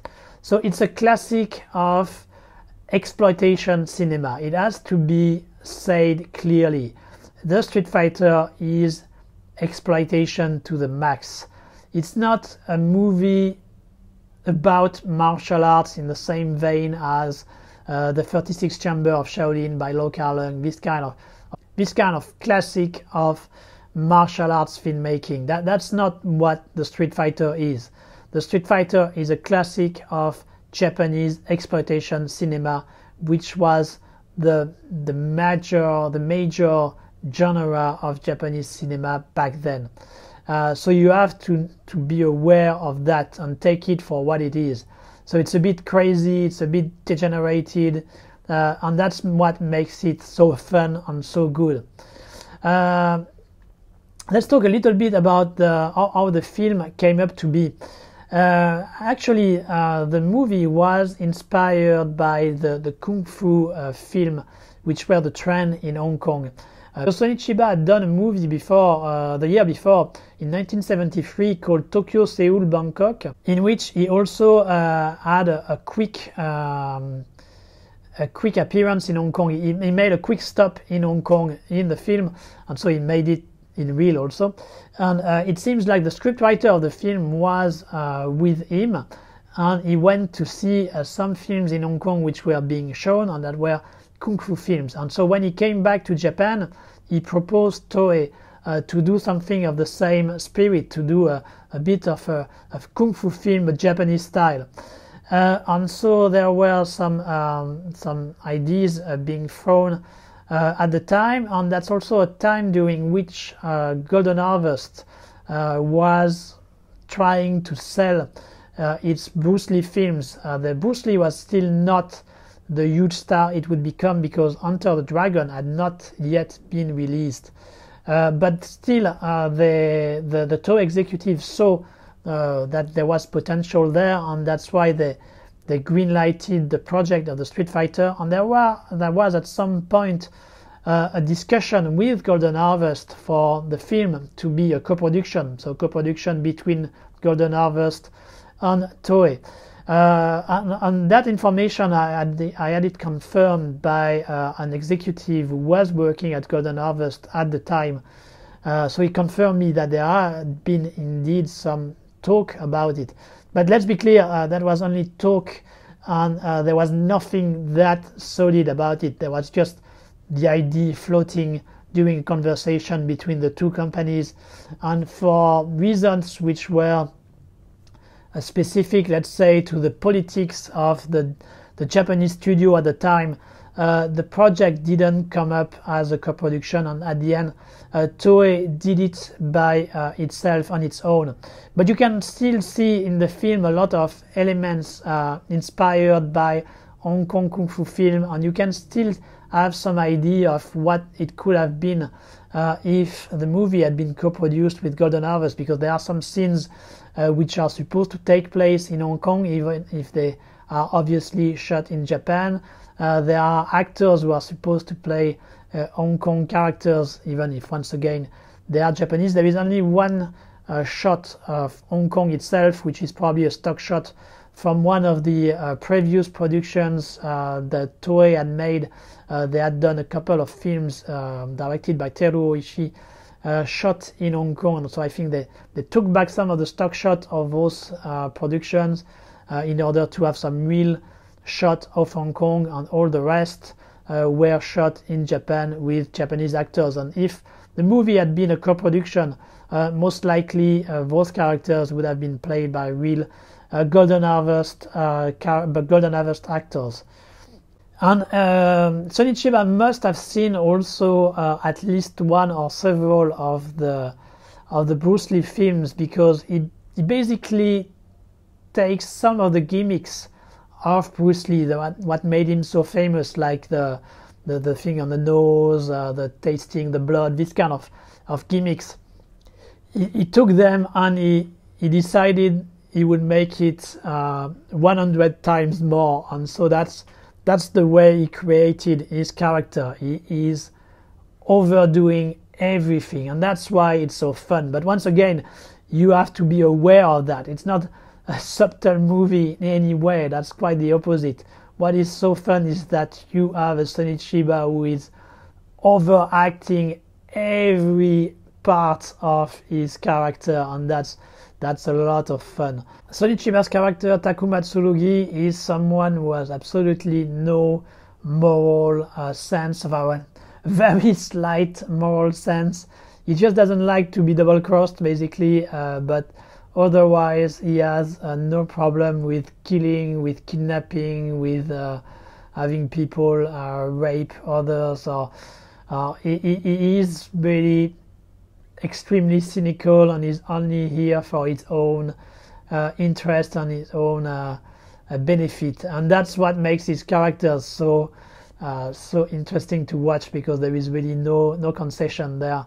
And as I said, it's kind of the logical evolution of what he had done before with films like Yakuza Wolf or Hiroshima Deathmatch. So it's this kind of continuation of those characters that he's playing there, but more on a entertaining aspect. It's a little bit more, so less realistic compared to Hiroshima Deathmatch, which was more grounded in a real social and historical background of Japan. Here it's really more for the laugh and for the entertainment value before all. You have the start also of the Japan Action Club. The Japan Action Club had already started being developed by Sonny Chiba with the Bodyguard Kiba 2, and so that was a concept of having a team of people under his training who would be able to handle acting, but also mostly action, all kind of action, being stunt work, being a sword fight, being gunfight, being fist fight. So he started to develop this concept a bit earlier, the Street Fighter. He had already started the Jack earlier than the Street Fighter, but with the Street Fighter he finally gets enough of this team of action to be in the film with him. And so we have people like Etsuko Shomi, we have people like Jiro Chiba, his brother, who we will encounter many times in the following films. And those people are able to handle action, they are able to follow the choreography, and so that makes it much more interesting choreography wise. And you also have, being an exploitation film of the 70s, you have a lot of blood, you have a bit of sexiness, all you can expect from an exploitation film of the time, even if that's clearly the violence, the degree of violence which was chosen, which makes it especially memorable compared to other films which were being produced at the time, and which made it different and original compared to the Bruce Lee films, even if some of them had some violence. As we were into the continuous evolution of this exploitation trend in Japan, violence was one extremely important ingredient, and so that made sense that for the Street Fighter they decided to push it even further in order to increase the commercial value. And so that's what you have. You have a very anti-hero in Takuma Tsurugi, in Sonny Chiba. You have a lot of violent karate fight, and you have a lot of craziness through the way Sonny Chiba act, through some weird supporting characters, through the bad guys, a lot of these things going on, and that's why Street Fighter is considered a classic of Japanese exploitation cinema, and considered for good reasons, in my opinion. So of course, if you haven't watched it yet, you should. It's a must-see in Sonny Chiba's filmography. But once again, be aware that you are going to see a classic of exploitation, and not a classic of martial arts genre in general. So of course, the Street Fighter was a big success, and so the same year Toei produced a sequel, Return of the Street Fighter, directed once again by Shigehiro Ozawa. And as I already explained, when it comes to this kind of series of films which were produced at light speed, you cannot expect to have a very different story compared to the original. And so here it's clearly once again a variation on the same concept as the Street Fighter. So instead of having Takuma Tsurugi fight against a triad, a Chinese triad, here he will face a crime syndicate from Northern America. The sidekick is also changed, but it's basically the same kind of dynamic, the same kind of relationship he has there. But what makes the film, in my opinion, maybe slightly better than the first one, is that there is even more fight. The movie is really filled with fights. You have a lot of them, and the quality is there. They have recruited a number of real martial artists, aside from the usual Japan Action Club members. And so you have some pretty solid choreography and some good action scenes throughout the film. And being an exploitation film of the time, also the length is pretty short. I mean, it's no more than 90 or 95 minutes. So really you have for your money with this film if you want to have some actions. It's full of fight, and pretty well made. And of course, Sonny Chiba is playing Takuma Tsurugi with all the meanness we can expect, even if in this one, a bit like in Bodyguard Kiba, with the sequel of Bodyguard Kiba, his character is a little bit more positive, slightly less anti-hero compared to the one he was playing in the first film. He's still pretty mean, huh? Don't expect him to be the nice guy, Ninkyo style. That's clearly not what he is there, but slightly more positive though than in the first film. And there are two little things I found interesting in the film as well. The first one is that at some point at the beginning of the film, there are two accountants from the Yakuza who are trying to hide from their employer, and one of them is hiding in a cinema. And the film being shown on the screen is actually one of the Battle Without Honor and Humanity, directed by Kinji Fukasaku. And so I think it's a way for Sonny Chiba to pay tribute to Kinji Fukasaku, his favorite director, his good friend. Even if I haven't been able to identify which film of the series was being shown there, I'm not sure if it would be even more ironic if it's Hiroshima Deathmatch, of course, but I'm not sure if that is this movie or if it is another of the series. That may have been one of the last episodes, because that was the time they were being produced and shown as well. But it's a nice little nod to Kinji Fukasaku there. And the second thing I found interesting in this film is the presence of a martial artist named George Yarikian. I'm not completely sure of what is his background. I think from my research it seems he was from Lebanon.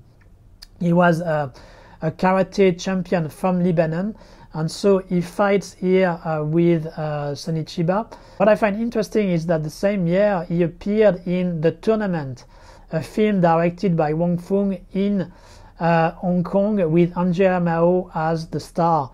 So you can already see there was some kind of connection between Hong Kong and Japan when they were making this kind of martial arts film, and so George Yarikian is the link between these two universes, and I find it quite funny to see this guy being used in a film from Hong Kong and a film from Japan. And he does a good job as a martial artist. Obviously, he's not an actor, and his part is not developed as one, but he does a good job as a martial artist, being in these two different universes of martial arts filmmaking. In 1974, so the same year as Return of the Street Fighter, we had a third episode for the Street Fighter series, the third and the last, called The Street Fighter's Last Revenge, and once again directed by Shigehiro Ozawa. Not much to say there because it's once again fairly similar to the two previous episodes. It's trying to bring a bit more of a James Bond, Mission Impossible vibe, so the exploitation aspect is slightly less than in the previous film, which may not have been a great idea because that's what made the fun factor of the series. It's still quite entertaining, but it's less aggressive, less violent, less immoral compared to the two previous episodes, and so you can see that it's already losing a bit of its steam, and maybe that was the right choice to finish the series with this episode rather than trying to exploit it even further.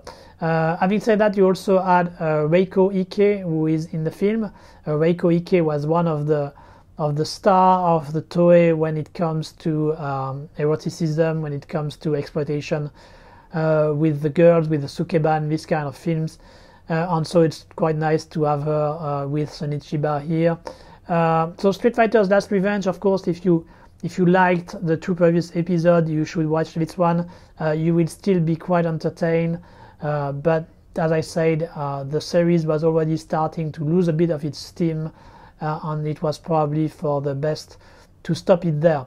It's not really a problem because as we will see, Sonny Chiba was still quite busy doing action films, doing karate themed films, and the same year as he was doing this number 2 and number 3 Street Fighter, he was also in another series called Executioners, this time directed by Teruo Ishii. Teruo Ishii is known for having done Yakuza film and a lot of exploitation films based on deformity, this kind of things, weird characters with weird obsessions, a lot of abnormal eroticism, if we can put it this way. That was really his style, on film about torture, these kind of things. That was a trend back then in Japan. That may sound weird like this, but that was really a trend back then in Japan, and it was quite popular. And Teruo Ishii was the specialist of this kind of films. But in this case, he had to do a karate film, and that's not exactly what he wanted, clearly, but he still tried to deliver something good enough, and that was The Executioner. So compared to the Street Fighter, the Executioner series, which would end up having 2 episodes, is more comedy-oriented. So you still have ingredients from the Street Fighter with the karate, with some violence, but it's much more on the comedy side compared to the Street Fighter, and that's what makes it distinct and interesting. That's what brings its own personality to the mix. What is interesting in this film is that you have a good chemistry between the 3 main characters, because in this movie Sonny Chiba is not the only lead role. He shared the screen with 2 other characters, one played by Makoto Sato and the other played by Eiji Go, and they are both pretty good actors. Especially Makoto Sato is really good when it comes to do comedy. He has proved it many times in other film he has done before this one, and so he's really good in this one as well. And there is an interesting dynamic between the three main characters who have to unite their strength in order to put an end to a drug traffic by some criminals, and they have to unite their force in order to get rid of them.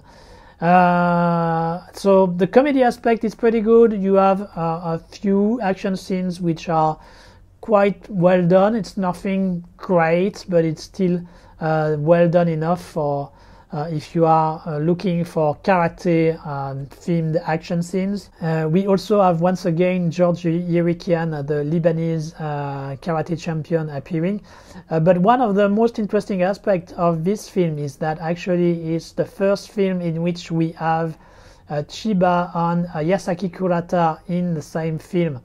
Yasaki Kurata is the Japanese when it comes to action from Hong Kong cinema. He was a great martial artist who made a career by appearing in Hong Kong films during the 70s, 80s, 90s. I mean, he stayed there. I mean, that was really his base of operation. And he was able to show his martial arts skills thanks to the expertise of those Hong Kong filmmakers.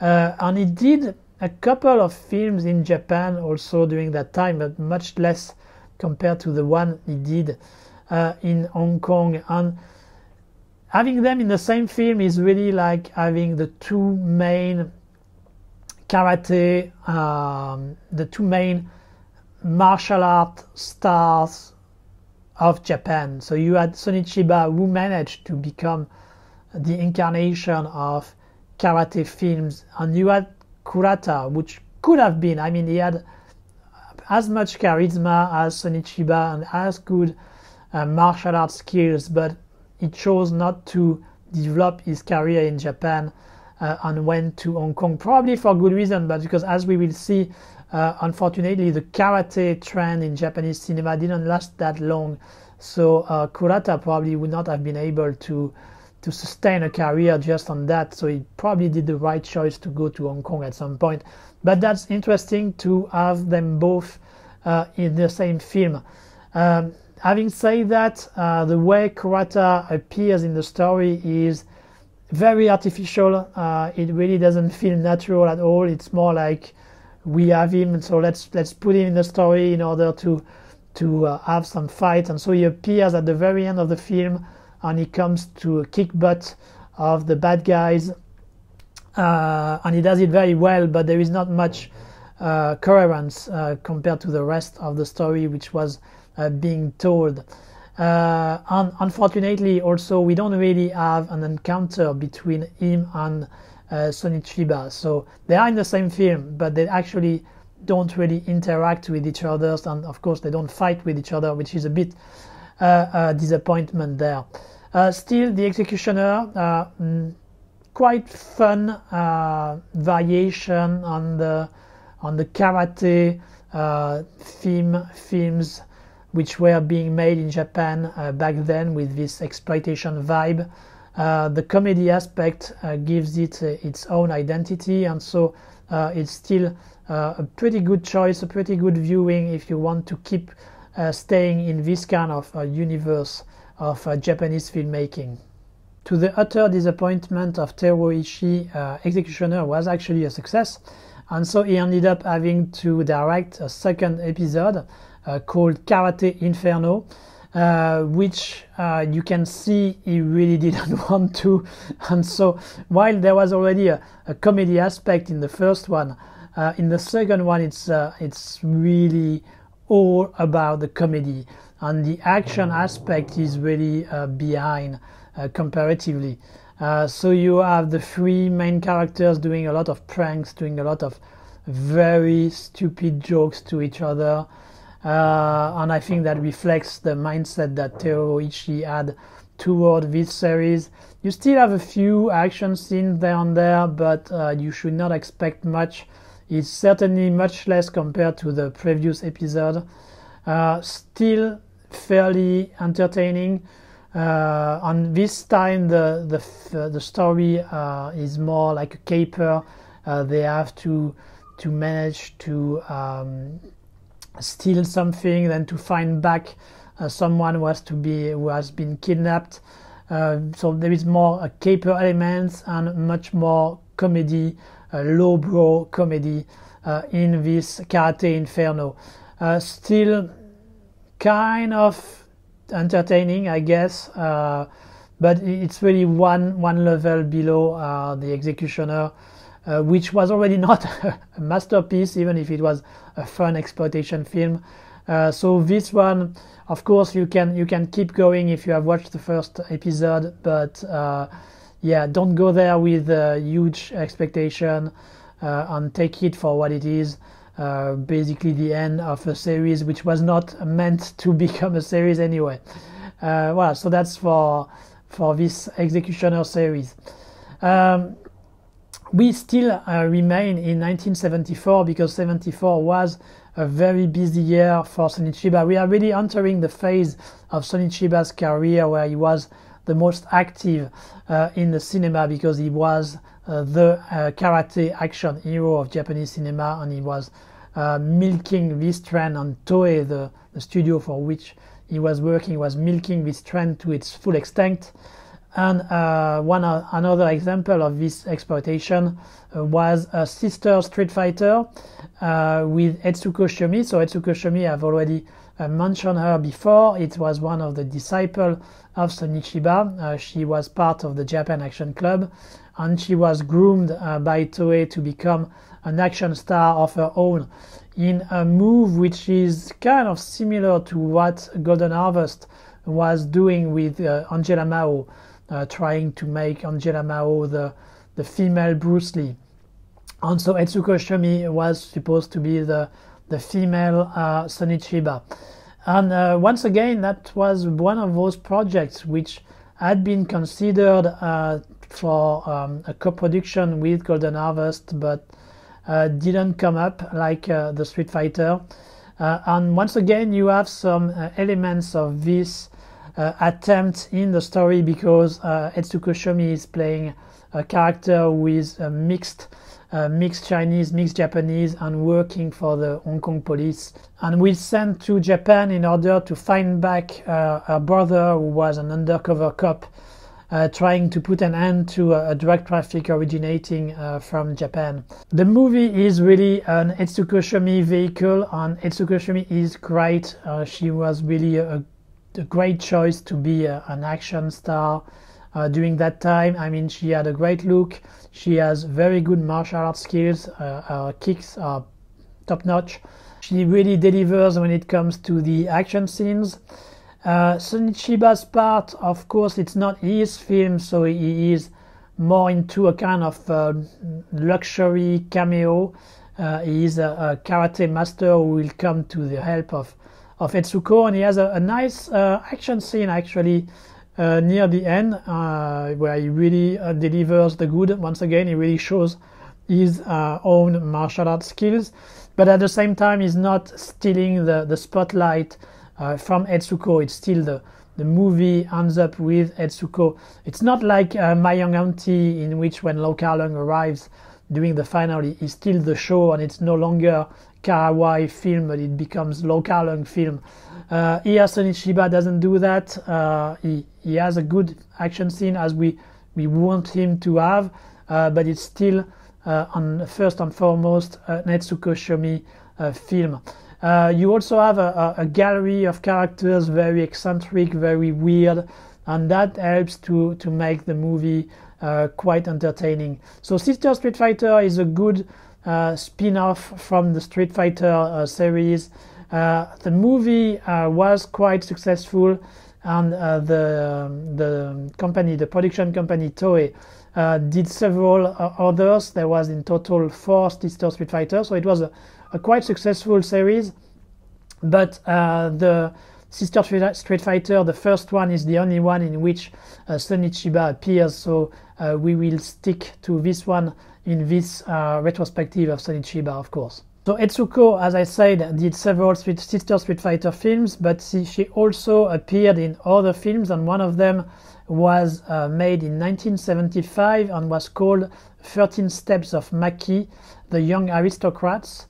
It's once again another vehicle for Etsuko Shomi, in which she is a gang leader, a gang of misfits, of young girls, a bit punk style, and she's leading this gang, and she's going to face with a gang of Yakuza, and she have to kick their butt. So obviously this movie was made with the idea of taking advantage of the sukeban trend, the pinky violence trend, which was very active in Japan around that time. And so here we have all the elements we can expect from the pinky violence films, with the added value of Etsuko Shomi's karate. And so once again she delivers. There is a bit of eroticism, of course, as we can expect from this kind of genre, but it's not Etsuko who is having her clothes off. There are some other of her co-stars who are doing that.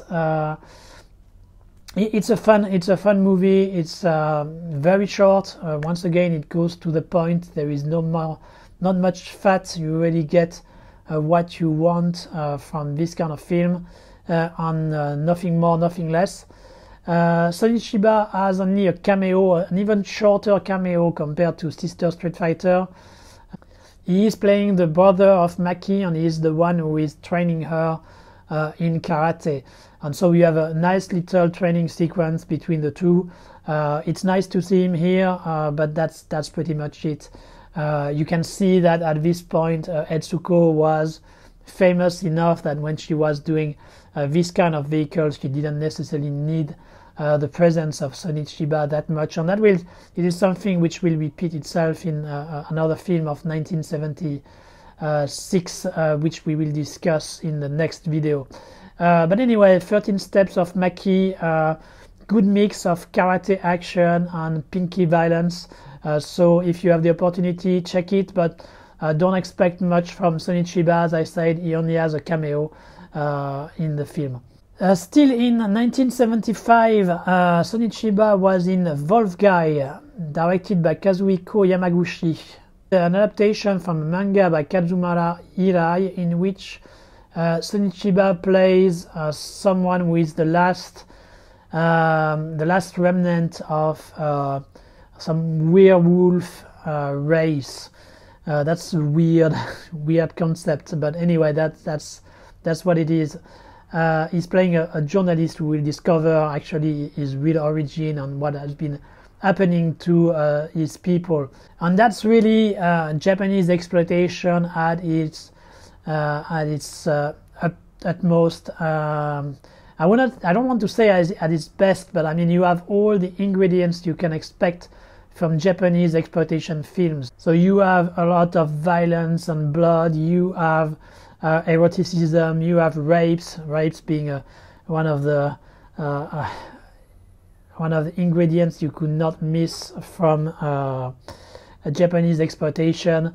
You have a bit of fantasy also, on horror, on a bit of action. So all this together, it's really all you can expect from Japanese exploitation. And for this reason, Wolf Guy is considered by some people as a must-see. I'm personally less convinced by it. While superficially all the ingredients are there, that's true, I still find the movie lacking a bit of craziness, and that may seem weird, but I think it's probably the direction is not that well handled, and the rhythm of the film is a bit clumsy.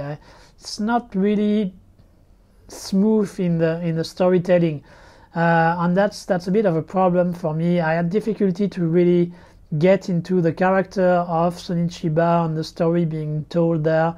And yeah, there were some nice little excess, as I said, when it comes to violence, when it comes to sex, and they were welcome to make the film entertaining, but they were still not enough in my book to really make the film a must-see.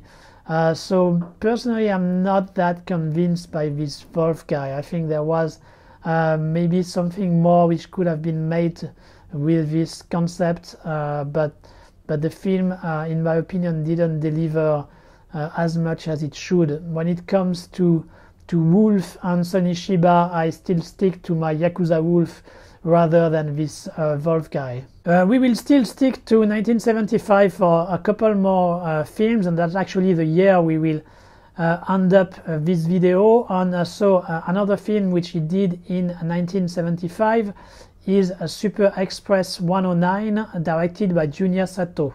Super Express 109 is kind of a throwback for Sonny Chiba to the kind of parts he was playing in the 60s, because it's not an anti-hero, it's not an action guy, he's just a Shinkansen driver. And Super Express 109 is more as a choir film with a huge cast, and so every actor is doing his own little part, and there is less emphasis on one specific actor.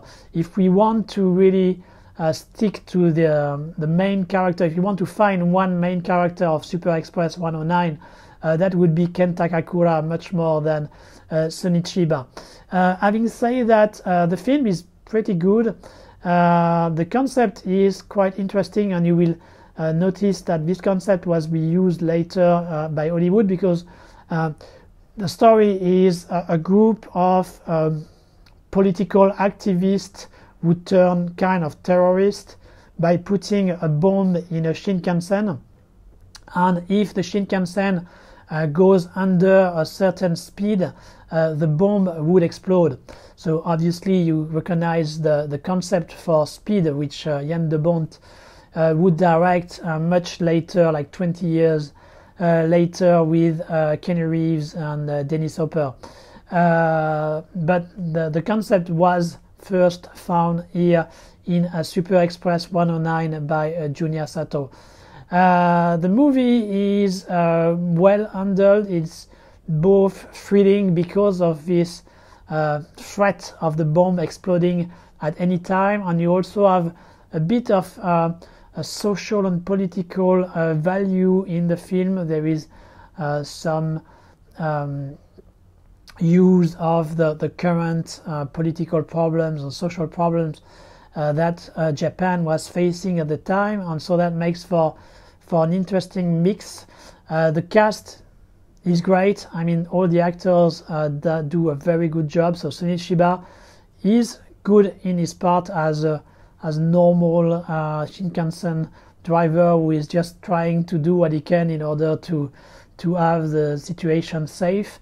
It's nice to see him change a bit in these years where he was always doing Karate Guys, and even if I love to see him doing Karate Guys, it's nice to see him also sometimes perform into other parts, and he's doing a good job, as we can expect, as he had already proven many times during the 60s, doing this more dramatic part. And Super Express 109 is probably one of the best film by Junya Sato, so it's really a film you should check. Fun fact, the film was actually distributed in France, and the funny thing was that they cut some parts and they changed some of the dialogues in order to make the Shinkansen looks not that safe of a train, because back then in France there was the development and there was the promotion of the TGV, which was our high-speed train, our national local high-speed train, and there was a big competition between the TGV and the Shinkansen for other markets. And so in France we wanted to show that the TGV was a better and safer machine than the Shinkansen, which is really not that much the case, but anyway, that's what happened there. So it's a fun fact for you about this film. Anyway, so Super Express 109, pretty good film, pretty good performance by Sonny Chiba, so check it out. We come back to Sonny Chiba as a karate master, and here he is playing the karate master, one of the most famous karate master, which has been portrayed in films, and that's Masatsu Oyama, Mas Oyama, for the movie Karate Bullfighter, directed by Kazuhiko Yamaguchi. So Mas Oyama is one of the most famous karate master. As I said, he is the founder of the Kyokushinkai karate style, and that's a style which has become very popular in Japan and worldwide. And so Sonny Chiba, who has actually trained under Masatsu Oyama, who has learned Kyokushinkai karate under him, is playing Mas Oyama. But you have to be very careful about this film, because when I'm saying he's playing Mas Oyama, don't expect a very serious biography of Mas Oyama there, because it's less a biography of Mas Oyama than it is an adaptation of a manga called Karate Baka Ichidai, and written by Iki Kajiwara, which we have already seen for Bodyguard Kiba. He is also the one who made Bodyguard Kiba, so he's really someone who was, as I said, very interested into martial arts in general, and especially Japanese martial arts. And so he did a manga which was recreation of the life of Mas Oyama. So there is a lot of liberties, there is a lot of creative writing into this manga, and that's why the movie itself is like this. For example, one of the aspects which personally I find the most interesting about Mas Oyama is that he was actually not a Japanese, he was a Korean. His real name was Choi Bae-dol, and because of the events around the colonization of Korea, and then when Japan lost the Second World War and Korea became independent but was under influence by the Soviet Union and the US, Choi Bae-dol went to Japan and he became one of those Zanichi, so those Koreans who ended up being in Japan in a bit of a gray area, not fully considered as Japanese citizen but still able to live there. And that's an aspect which I find really, really interesting. How a Korean, the product of the colonization of Korea by Japan, the byproduct, because that's not exactly how Japan wanted the Koreans to be, how a byproduct of this policy ended up becoming the symbol of a certain Japanese values, being here a kind of modern version of Bushido. That's what he became. That's what he became by transforming into Mas Oyama, this master of karate. He became a symbol of Japaneseness, and the fact that someone with a symbol of the Japanese traditional value is Korean must create some weird thinking in him. I mean, there must be a problem of identity in him, and unfortunately that's an aspect which is absolutely not covered in this film or in the two other episodes which are the two episodes of the series. That's really a shame. I think that there was here a lot of potential drama, but it's not treated. Interestingly enough, there is another movie which is done based on Mas Oyama, which is Fighter in the Wind, and it's a Korean film. And the Korean film is the complete opposite of this series of Japanese films, in that it is really treated in a Korean nationalist angle. That's the only angle the film has. It really treats him only as a Korean, and that's it.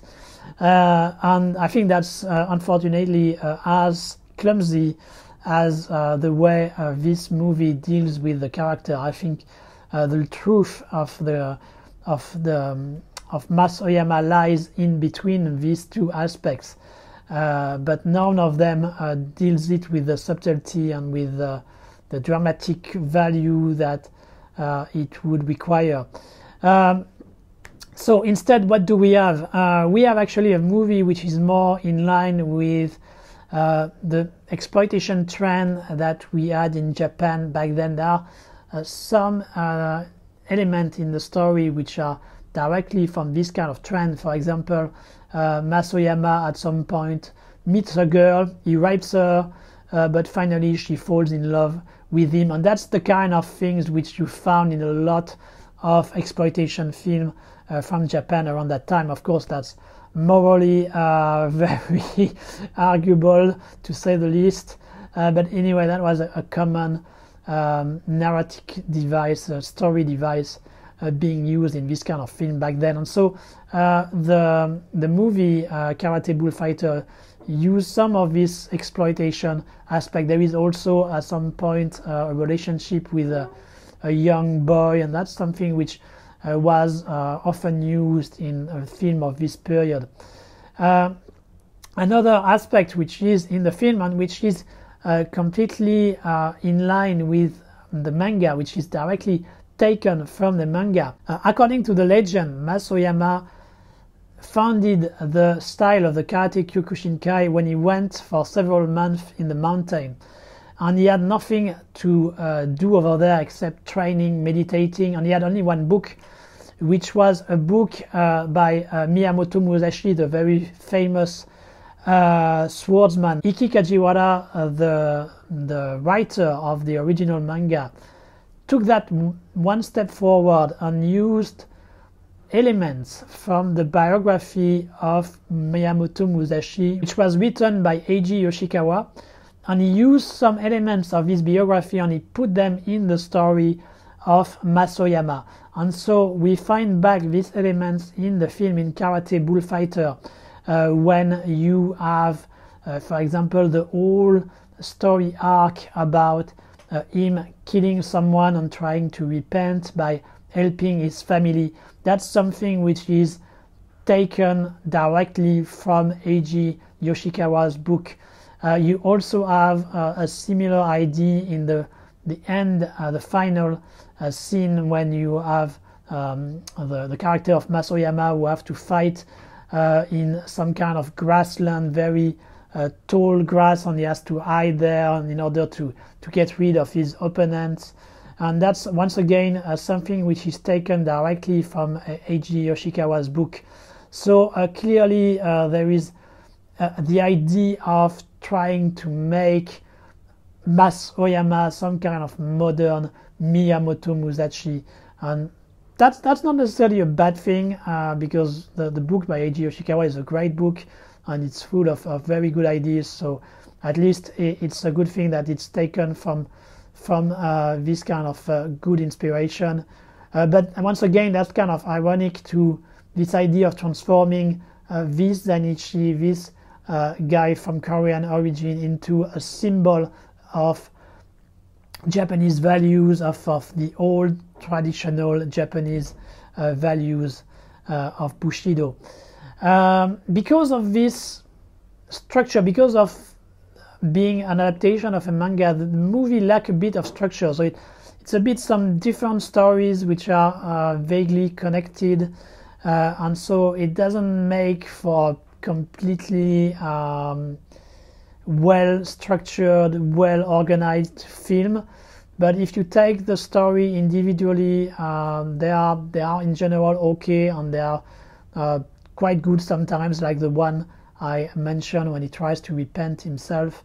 This one is pretty good. Some others are more in line with what we were used to have in exploitation cinema during the time in Japan. You also have the famous sequence where Masoyama has to kill a bull by himself. Of course, it's written, it's shown in a much more heroic way than it was in reality. In reality, it seems to have been much more staged and much less impressive than what the film shows, but that's kind of expected when you have this kind of biography of famous people. You tend to go with the legend much more than the reality, and so that's what the movie does.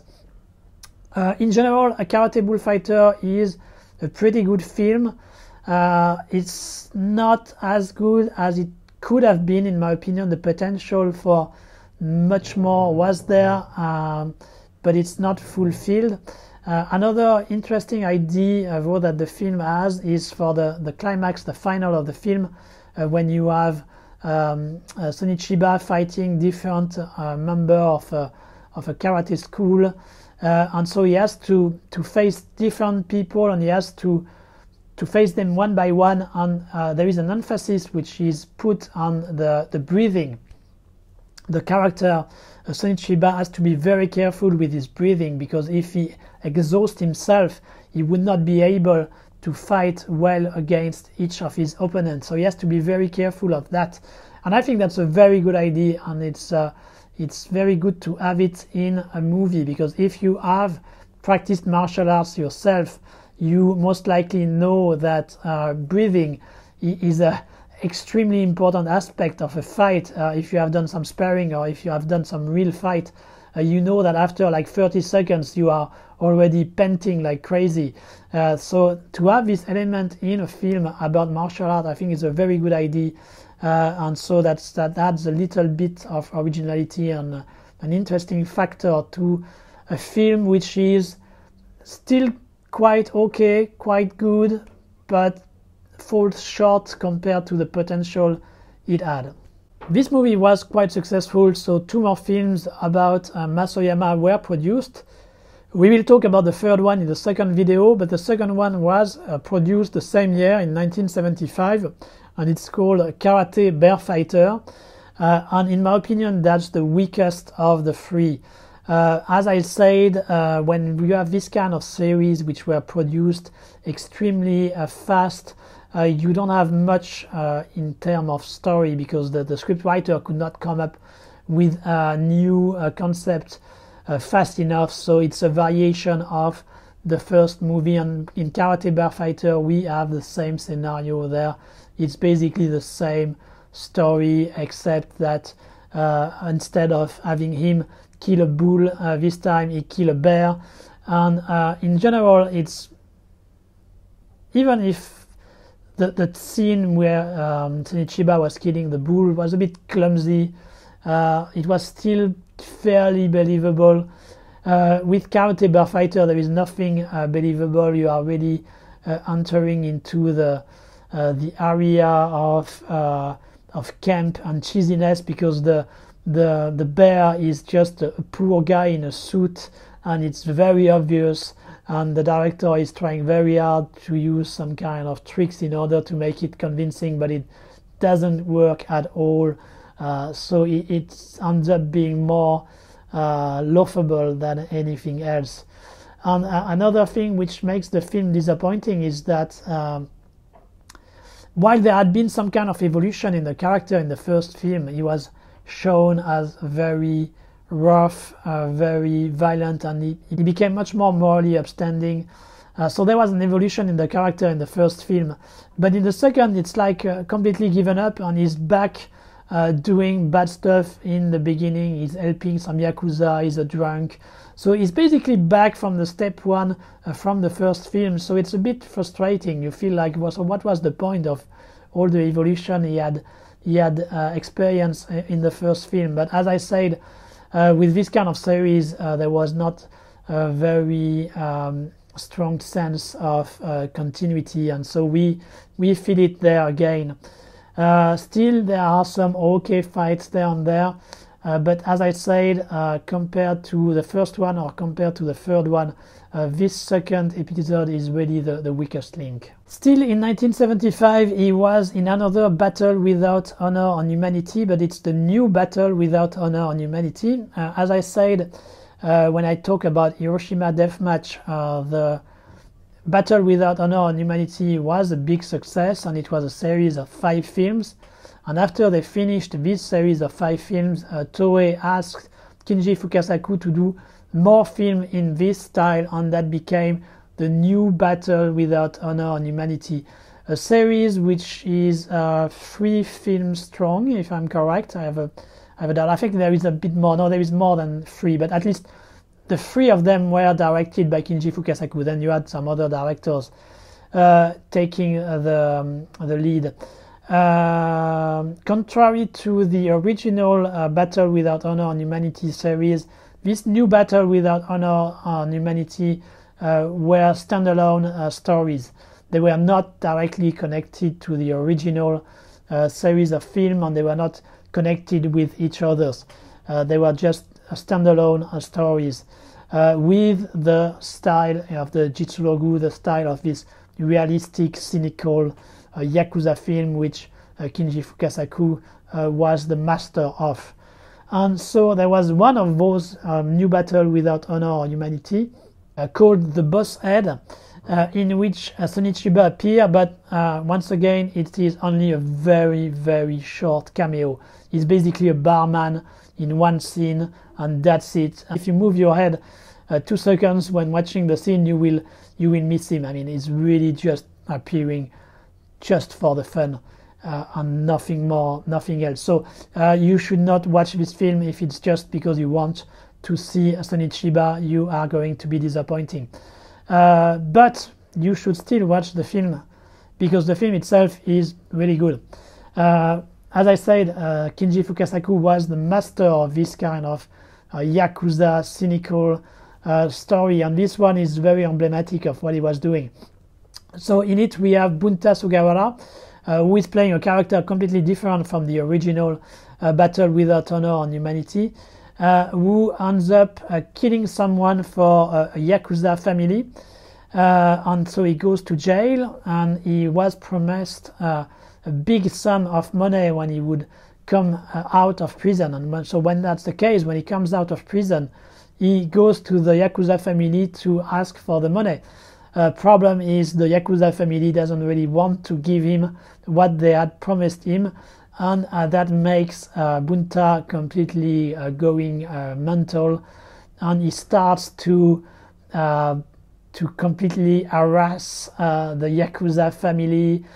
He goes very far, and then you have some kind of race into craziness, into reprisal between Bunta and his little team and the other Yakuza family, and so each of them are going one step further each time in order to get rid of the other, and it becomes completely crazy. It's very, very energetic, as we can expect, and it's really fun to see Bunta being obsessed about getting his money. He's really never giving up, and that makes for a very nice Jitsurogu Yakuza film, which I cannot recommend enough. It's a real treat if you like this kind of stories, if you like the original Battle Without Honor or Humanity. So it's a really recommended film. I really enjoyed it, but not for Sonny Chiba, because as I said, it's really just a very small cameo he has there. And the last film we are going to talk in this first part of the Sonny Chiba retrospective is The Invincible Power of Aikido, directed by Shigeru Ozawa, the director of the Street Fighter. And The Invincible Power of Aikido is, in my opinion, one of the best martial arts films made in Japan. And when I'm saying that, it's film on the martial arts, so not just films with martial arts, but films about martial arts. And this one is a biography of the founder of the Aikido system with Morihei Uchida. And while this movie also takes some liberty with the real story of Morihei Uchida, like Karate Bullfighter did with Masoyama, I think this one is still much more respectful of what Morihei Uchida was trying to do when he created Aikido, and is also a better example of the positive values martial arts have, and which is something I really care about and I really appreciate, and that's why also I'm fan of Low-Carling's films. I think most martial arts films should have positive values, and that's the case here with Morihei Uchida with The Invincible Power of Aikido. Morihei Uchida is not played by Sonny Chiba, it's actually played by his brother Jiro Chiba, which we had already seen as a supporting actor in some other Sonny Chiba film. He was, for example, in The Street Fighter. And he's doing a good job playing a young Morihei Uchida, and who wants to learn about other martial arts, and who will come with this concept of Aikido. The film also benefits greatly from its setting. It's set in Hokkaido, and it's during. I'm not completely sure if it's during the Showa era or the Taisho era, but it's one of those transitional time for Japan, and so that makes it quite interesting to see all the reconstitution, all the setting of the time. Also, you have Sonny Chiba playing a karate master, and he is the main antagonist of Uchida's character, but he is not just a bad guy per se. He is more like the bad guy with positive value, the bad guy with a moral sense, and who will end up actually side with the hero. And Sonny Chiba is really good in that part. He's good in the action, of course, as we can expect, but he's also able to show the complexity of his character, and that makes it much more interesting than the one-sided or the caricature we had in many of the other karate film. You can see that Ozawa has improved when it comes to directed action scenes, or either he has improved, either it's Sonny Chiba himself who took care of the shooting of the scenes, but they are much better shot than that was the case in the Street Fighter. You can see clearly the action, the choreography are quite well conceived, and you also have a good execution, you have good choice of framing, of angles, so everything comes together in this film to make for a very good martial art film, and as I said, in my opinion, one of the very best Japanese martial art film. Surprisingly enough, while Japan has developed a lot of martial arts from karate, jiu-jitsu, judo, aikido, there is not many good martial arts film in its cinema. One of the example being one of the movie about judo by Akira Kurosawa, and this one is one of the rare example of a good martial arts film from Japan. And there is another one which we will discuss in the opening of the next video. But I think this video is long enough. It's probably going to be the longest I've ever had on my channel. So if you have watched this whole video, congratulations. I hope it has motivated you to see some of the Sonny Chiba films I've discussed here, and I hope to see you soon on the next one. Until then, take care.